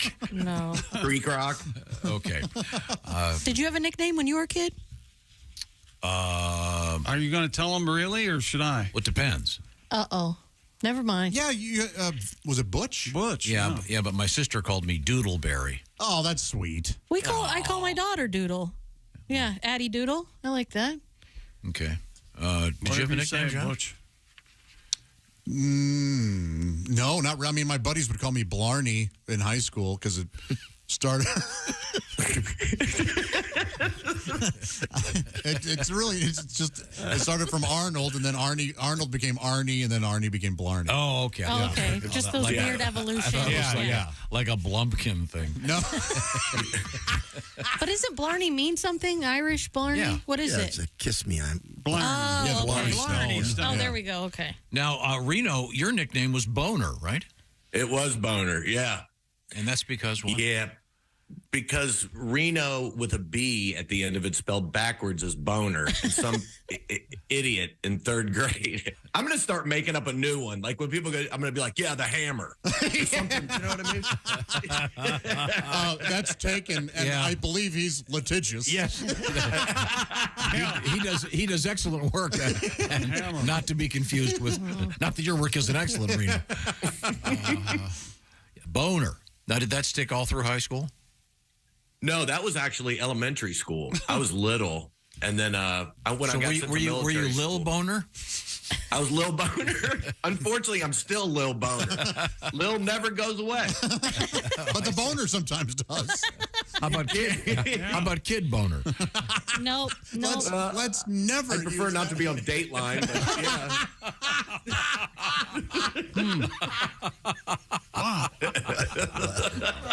Wow. I've told this story. We had a guy in my high school. I hope if my friend Clint is listening. Is that for real? No, Clint is his real name. No. But there was a guy in our class who's everyone called Boner. I had one too. Everyone. Yeah. And one day, one of the instructors inadvertently referred to him as Boner by mistake. And oh God! Yeah, I turned the whole school upside down. Oh, it doesn't take much when you're in high school. Did you hear that? He called Boner. There's nothing that goes on here. I meant to say Mr. Dickinson. Hence the nickname. Now, we should point out that our guest, Reno Collier, is currently, if I can use the word, starring in a one-man show in Nashville, and it returns on Saturday. Is that correct? Am I getting this all right, Reno? It does. Yes, sir. You can get your information at dadbodnashville.com. It's a one-man show about a guy named Daniel Tubman, whose dad was the Marlboro Man and his mom was an Olympic swimmer. And it's called Dad Bod, The Evolution of Man. And it goes through this guy's life and the ups and downs and how his body got jacked up and how I ended up looking like I look now. It's really funny. It's got there's video appearances by Steve Byrne, and there's all kinds. There's music. It's freaking off the charts. And the theater, it's at the Woolworth Theater downtown Nashville. All right. Which has been renovated, and it is just finished like 2 years ago. It's off the charts. It's really a cool place. So I hope people like it, man. I hope they can get out and see it. If you come to Nashville, come check it out. Do you have to spend every weekday redoing the show so you can keep it in your head?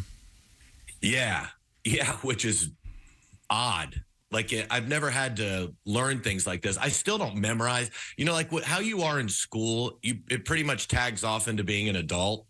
So I was a C student type guy, you know, so a lot of the lines I've changed because I didn't like the way they were written, even though I wrote them. Well, sure, you've got to make them as God, natural. you were really feeling smart that day. That's too many words. It's fun, though. So you're keeping it in your head so you don't get up there and forget it. Yeah, no, I've got it down now. And now I've learned it enough where I can play with it and have fun. And I go into the crowd and cool. There's 100 things going on at once. Are you topless at all? Actually, I am, and bottomless. And I'm not kidding. I'm in my underwear. So it's like hair? Well, he's got boxers on or what? I got boxers on. What's hair? That old musical? There were two famous musicals that had nudity in the 60s, Hair and Oh, Calcutta. Oh, no, I'm not naked, dude. Didn't you hear that whole thing about kid boner? No, hell no. Well, I'm not showing anybody my little red wagon. I'm just getting up there trying to make people laugh. Hey, this is getting worse. Wow. I could read a story. Okay, why don't you do that? Let Reno share his knowledge. Some people are opting for less conventional living arrangements by converting airplanes into houses. Come on with this. CNN reports that after losing her home to a fire, Joanne Usher purchased a Boeing 727 that was destined for the scrapyard. She renovated the plane into a fully functional home with 3 bedrooms, 2 bathrooms, and even a hot tub. Bruce Campbell has been living in a Boeing 727 for over 2 decades. Of Evil Dead fame? In or the a different Bruce Campbell? I don't. Let's see. In the woods of Hillsboro, Oregon, while Joe Axline of Texas is hoping to renovate 2 planes to live in following a divorce. Yeah. Do they take I bet they're charging $17 for a turkey sandwich, too. You can't get a whole Coke. You know. Do they take the wings off of them? It doesn't say how they what they do with the outside, they're but renovating. Yeah. I hope they leave the slide. Yeah. Oh, that would sure. be fun. Yeah. Sure. How do they get them there? Are they all at airports? I don't. Well. This is what I have. I mean, I'm just saying, I'm curious. I assume that it would be the same way that you would move like a manufactured house. Yeah. You tow it, right? I don't think you fly it there and land it in their yard. That's the trick I'm saying. I'd want to keep the wings, I think. I think I would too. You could make it a deck. Yeah. Exactly. Sit out on it. Mm-hmm. They're not really flat, though, are they? You'd probably have to Not build really, but something. you could figure something out. Yeah. I'm into it. Can you still get that Sky Mall magazine? Is that still out there? I haven't seen a Sky Mall in a while. Yeah, I don't know. I haven't either. Either that or it's a QR code now, and you just Yeah, that's true. Did you ever buy anything from Sky Mall? Oh, no way. Yeah. It was crazy expensive. What'd you get, Reno? The walking Bigfoot. What the hell's that? I was drunk on a plane. It was like it looks like Bigfoot's walking through your garden. It's the yard thing. Yeah. Oh, I have one of those. Yeah. A listener made one and sent it to me. I love it. Yeah. Yeah, I don't even know where it is now. Oh, mine's proudly in my flower bed. Have you seen the ones that are like 7 and 8 feet tall? I have, yeah. Apparently, they're still printing it. Yeah. Oh, Sky Mall? It used to have an annual circulation of 20 million distributed in airplane seat pockets. I worked at what was the storefront of Sky Mall, which was Brookstone. Oh, sure. Yeah. So we had all of that stuff in there. Right. That's where I worked in college. Apparently, they filed for bankruptcy. The brand itself still exists as primarily an e-retailer, according to this news account. An e-tailer. Yeah. They used to have so much just crap. Yeah. Stuff you don't need. You mean like a solar-powered like a stepping stone? Yeah, right. A spaghetti sharpener. Yeah. What? Well, how many times have you used that? This spaghetti's too dull. Nothing worse than dull spaghetti. Oh. I see. What else have you got over there? Oh, me. Sorry. I got a country fried take. Oh, Were you talking to me? Oh, I didn't know you did. Oh. I thought Yeah, you did. man. Oh, I was misinformed by myself. Man, Tom was in here going, Reno has nothing for us. I don't know why he's calling, but just try to put up with him. That is not what I said. He's doing a show. Kind of what you said. No, I talked to Reno a couple of weeks ago and he said, look, I'm so busy with the show, I'm not going to be able to get a country fried take in.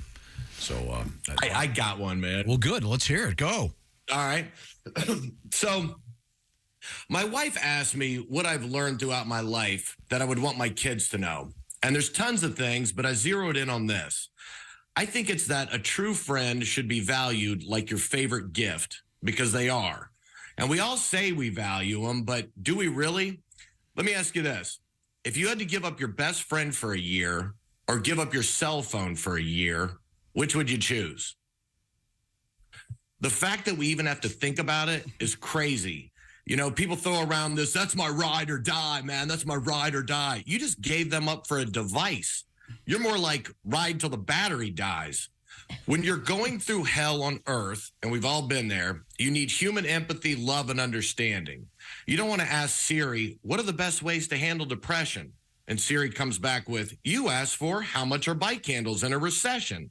Now you're pissed off and depressed, and your algorithm starts filling your feed with pictures of handlebars and info on safe reverse mortgages and economic downturns. You needed your friend. And I'm talking about that friend you were with when y'all got into something real jacked up, where you see each other later and you either just look at each other without saying anything and bust out laughing. Or the opposite. You've done something together, you look at each other and go, ugh. That friend, when everyone else left you, they didn't. And it might be because the two of you have taken a lot of bruises over the years and you just get each other. You probably scraped each other up pretty good too. One of those where you hang out too much together, learn each other's weaknesses, and one night the knives come out. And you swear you hate them. But then a problem pops up in their life, and without a second thought, you're right beside them, almost without even knowing you did it. And in no time, you're back in the saddle. And you two just created part of your life's history. But now you also know when you get in deep shiitake mushrooms, you've got that go-to, that one that won't judge you because, one, they're either just as jacked up as you are, or two, they understand you and they'll keep your secrets between the two of you. There's a trust. And you've given all that up for the complete opposite of that. Your phone's a dick. It's like having a friend that's an undercover cop and you don't know until after they're done setting you up. They do. They collect all your information from your life and not only give it to people, they sell it under the guise of data. You show up for a job interview, you walk in, the boss is like, so I've been reviewing you on your friend the phone. I see 15 years ago you passed out on a naked stripper at Deja Vu, and it looks like you're wearing a Russian army hat. Seems as if your pic was even made into a meme. Putin on the tits. If that gets nothing, I'm in deep trouble. I was going to ask where you see yourself in 5 years, but your history tells me it's right back at deja vu, or you are absolutely the worst spy in history. And the phone could care less because it's incapable of knowing you. You put in your phone, I'm having pain behind my sternum, it'll tell you you're in cardiac arrest. Your buddy knows you ate a rack of ribs, and after a couple burps, you'll eat more and be fine.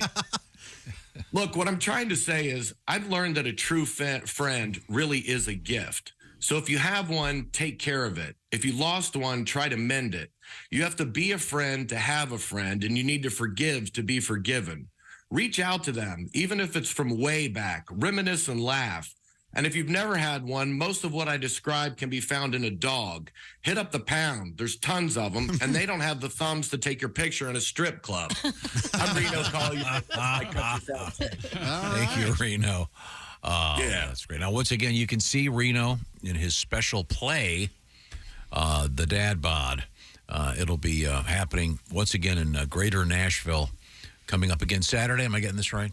Yes, sir, you are. It's at the Woolworth Theater downtown, and you can get all your information at dadbodnashville.com. Okay, thank you, Reno. See you, Reno. I love you guys. Thanks, man. Everybody have a great week.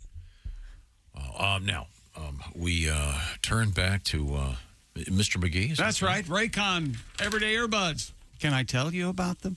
Raycon's Everyday Earbuds look, feel, and sound better than ever before. They have 3 sound profiles to match whatever you're listening to. They feature noise isolation and awareness mode. You can listen while you travel or maybe during that grueling workout.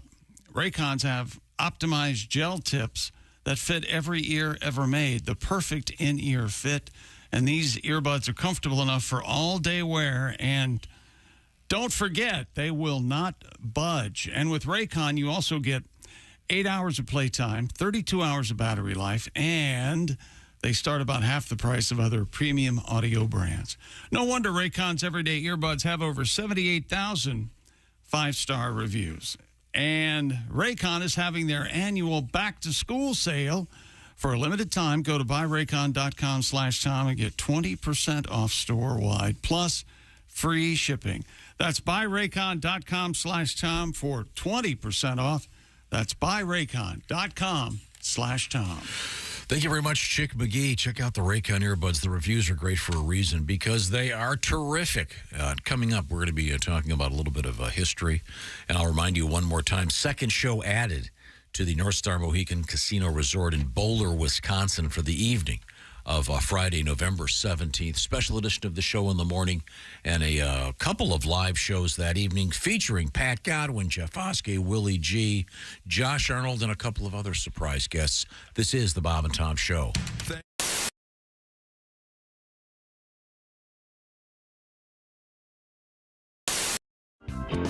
This is a song so girls don't get anorexia. Okay. All right. Ooh, I wanna be a plus-size model, the kind that can't run very far. Doodle-doodle-doo. 'Cause if I could only be a plus-size model, I know I'd be a big, big star. Please feed me.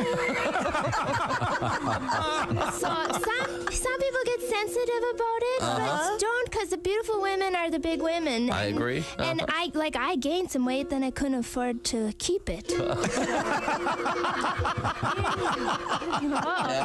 go, and I want a carbo load without having to exercise. I don't want to worry if the fat goes to my thighs. I want to wear a plus-size brassiere for room. I want to eat chips and wash them down with beer. Well, I've got a plus-size dream, but I'm plus-sized. Ornery for the best job in the world goes to the bigger girls than me. They're all sluts.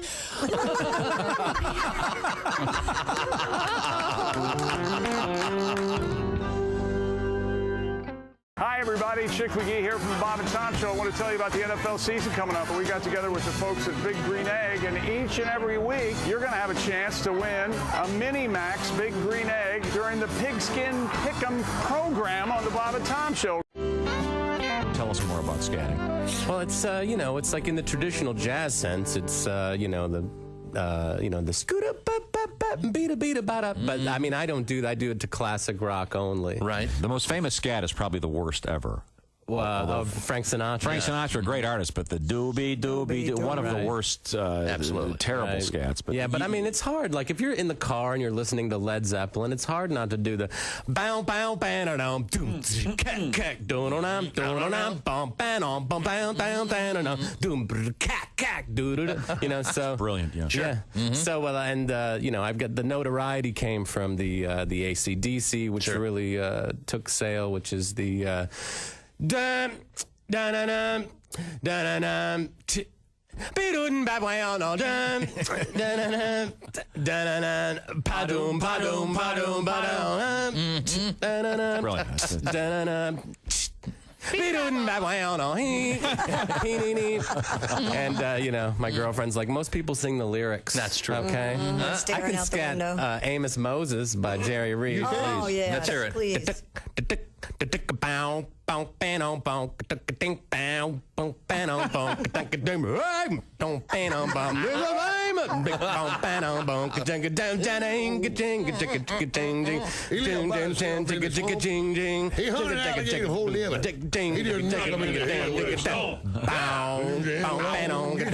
that note, we have to go. Thanks for joining us. He's a hunting alligator down in the swamp. Tell the story again, and I always love the story about when you and Cheryl were playing, and the day that you finally, the day that she quit playing one-on-one against you. You mean when I finally beat her? Yes. This is Reggie's sister, a couple years ago. She wasn't going to play anymore. Well, when I sent her shot into my mom's rose garden, we started playing horse. Right. But you got to remember, Cheryl was always 2 to 3 inches taller as we were growing up. So I started to catch her in height my freshman and sophomore year of high school. Mm-hmm. So up until that point, Cheryl dominated me. But she dominated everyone, though. Yeah. I don't feel so bad. Didn't she score how many did she score that one night? You scored, what was it? 45. 50. She came in and I'm gloating because we had played in the away gym. She had played at the home gym. So my dad was with her at their game, and my mom was with me. So we get in the car. Hey, I had my best game ever. 40, 45 points. Strider started. Strider, what did you do tonight? And she looked at my dad and kind of looked down. My dad's like, oh, she had a pretty good game. I was like, oh, yeah, but I bet it wasn't 40, 45. Yeah. No, she had a really good game. Well, what's really good? She had 105. By herself? I'm like, the team scored 105? No, son. Cheryl scored 105 points. I bet that record still stands. I believe it does. They beat that team 179 to 12. God. The point guard, which is still a record, had 39 assists. I mean, it was like crazy numbers.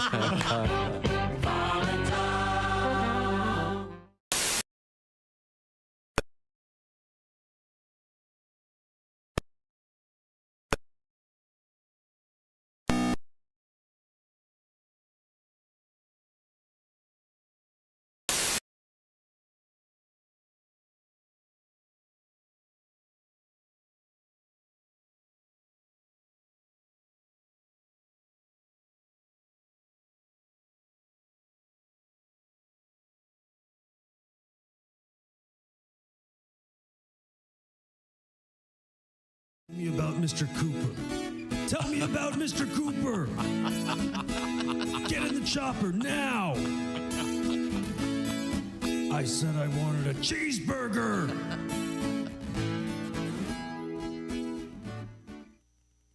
Hi, everybody. This is Mark Sweeney, and you're listening to Bob and Tom Radio. I recently got married, and attaboy. Yeah, and my wife changed her name. I know some women have a problem with that. but I wanted her to have my old girlfriend's name. She must really love you. Call me old-fashioned, but Hell, you got the tattoo. Why not? my wife actually got pregnant on our wedding night. Oh, she did? Yeah, not by me. It was a crazy night. But either way, I'm getting a brother. So. Yeah. Oh, my God. Yeah, I don't think her parents like me, though, because apparently when you meet someone's mother, you're not supposed to hug her and go, oh, yeah.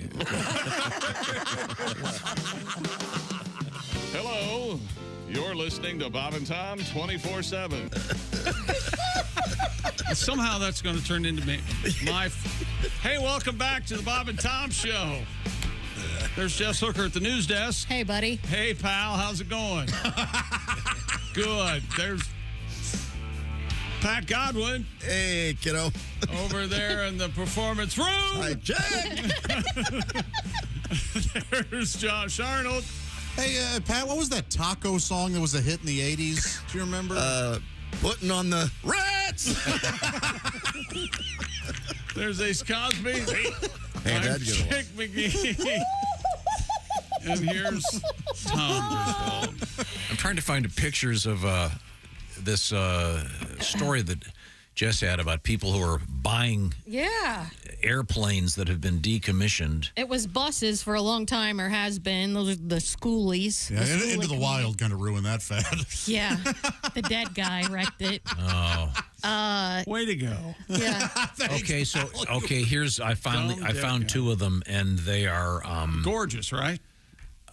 They don't. The wings are off, and it's the part of the plane from the wings forward. The fuselage, the half. Oh, okay. The fuselage. So yeah, and they look. What do they call that? A fuselage? That's right. What's that dumb F-U-S-E? show you and Willie like so much with the plane? No, there's no plane. Isn't there a show? Lost? Oh, not a dumb show. Didn't they live in the plane? Yeah, well, they found supplies. The plane went down. Oh. Very helpful. Smoke Monster. Oh, my bad.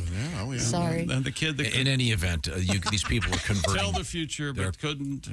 What? This guy spent $220,000 refurbishing this plane, and he lives in it. It's kind of fun. You could have a nice house For $250,000. Yeah, That's but great. from the outside, it looks like a plane, except Is it in a neighborhood? this looks like it's in the middle of nowhere. Okay. That sounds good. I think the neighborhood association might frown on, half of an aircraft in your front yard. Yeah. What if you get to keep that slide thing? That'd be cool. Yeah. Wee. Wee. Well, the front of the airplane's in my front yard, but the back of the airplane's in the backyard. It's fine. It's fine. Yeah. Okay. No, I'm sorry. It's time to move forward here. We have our history lesson coming up. Time now for today in history, September 25th. Tom, what happened on this day? Revolutionary War hero Ethan Allen. Oh, yeah, made furniture as far as I could see. He really was a war hero? Yeah. I didn't know. I really thought it was furniture. Was it Ethan Allen and the Green Mountain Boys or something, wasn't it? Yeah. I forget exactly who it was. That's not right. What was I don't know anything about that guy. 1780, Benedict Arnold joined the Brits. Yeah, he did. The lying bastard. You can't trust anybody named Arnold. If I recall, I have to research this. I believe that he was owed a great deal of money by what was about to become the United States, and kind of switched things around. So you're saying he was a victim in all this? He also got paid by the British, too. Yeah. Well, yeah, he's not real popular. He made a few mistakes, certainly. He also grew potatoes. He was a potato farmer. I just think it's great that he's now able to star as Sherlock Holmes. That's Benedict Cumberbatch. Oh, sorry. I was confused. Great-grandfather. Here we go. Bono, The Edge. No, do you know The Edge's real name? Larry something, right? No, Larry Mullins is Junior, one of the... David Evans is The Edge. Yeah. Oh. Bono, of course, is Paul Hewson, right? Yes. Something like that. Why are they in... they responded to an ad to form a rock band posted by Larry Mullins. How about that? I see. On this date? Yeah. When? What year? 81? That would be 76. Whoa. Way back then. Happy birthday to Barbara Walters. She's still kicking? No. Her. Oh, she her did. view is somewhat limited to the the roof of the casket. I think. Pine. If you were a cat. But Hugh Downs is still kicking, isn't he? Yeah. Oh, wow. He's got to be 1,000. Are you sure? I'm not sure. Didn't but he set the record for being on TV? He was Too on long, TV yeah. the most. He was the first person on TV. Yeah. Him and Dennis James. Is it working? No, he's dead. Dean's saying he's dead. Okay. Dean's saying he killed him? This is huge news. Dean, you have to go to the police. Turn yourself in. Come on. Well, Mark Hamill, fit 1951. Yeah. They call him the Camel. Oh, here we go. 1968. Will Smith was born. I heard his. Here we go. His wife was going to throw together a party for him. She ran out of time. She just slapped something together. Well, You keep her name out of your mouth. And well, if he had to just show his ego, I would think just throwing her a party. Remember that? Oh, yeah. Okay, She's a frosty one, man. Donald Glover, born in 1983. Oh, what's his? What's His rap Childish Gambino. Childish Gambino. Yeah, I love Remember him in that Spider-Man movie? Oh, he was just waiting for a bus. We say that all the time. You and I were in the theater going, sorry to bother you, Donald. It was both at the same. He's in a parking It's garage. the laziest acting. It's like, you, what? I mean, he almost goes, huh? Yeah. It's unbelievable. Yeah, it really is. But otherwise, he's great. I love him. Yeah. It was just a weird thing. Yeah. What else, Tom? That's about it. There's a couple other things, but they're just too depressing. Oh, okay. War and stuff. Well, Heather Locklear, born in 61, isn't she? She's not depressing at all. Well, she's not dead. Heather Thomas or Heather Locklear? I thought didn't she have like overdose on Botox or something? No. No. She kissed me once. No. Whoa. She kissed you? Yeah, I was in the dressing room after a Motley Crue show when she was married to Tommy Lee, and I told her I love Swamp Thing too, and she goes, "Oh." It's Return of Swamp Thing. Yeah, on the mouth or on the cheek? Cheek. Tommy was dead right. Butt or face? Yeah, you got to get backstage. You got to pull your pants down. It'd be all over that. Yikes. You'd be all over that. That's what he said. In the butt. Miami Dolphins. Things we learned: Miami Dolphins scored 70 points. Where was it, Tom? The butt. The butt. You put it on the butt.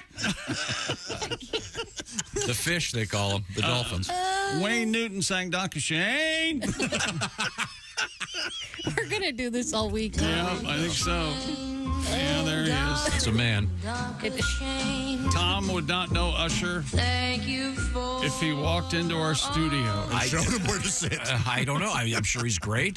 He's going to be the halftime singer. I guess see him then. I don't know.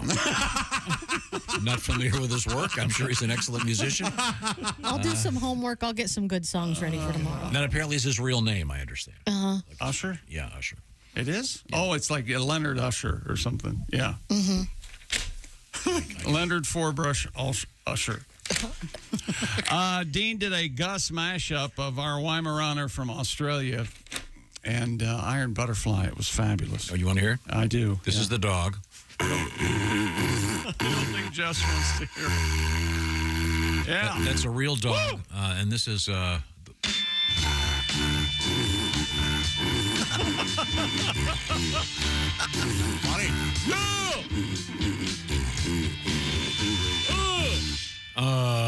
Hey, Pat, remember when you and I went to Waffle House? Yeah. And you got a side of, what's that stuff? It's kind of like cornmeal. Are you talking about grits?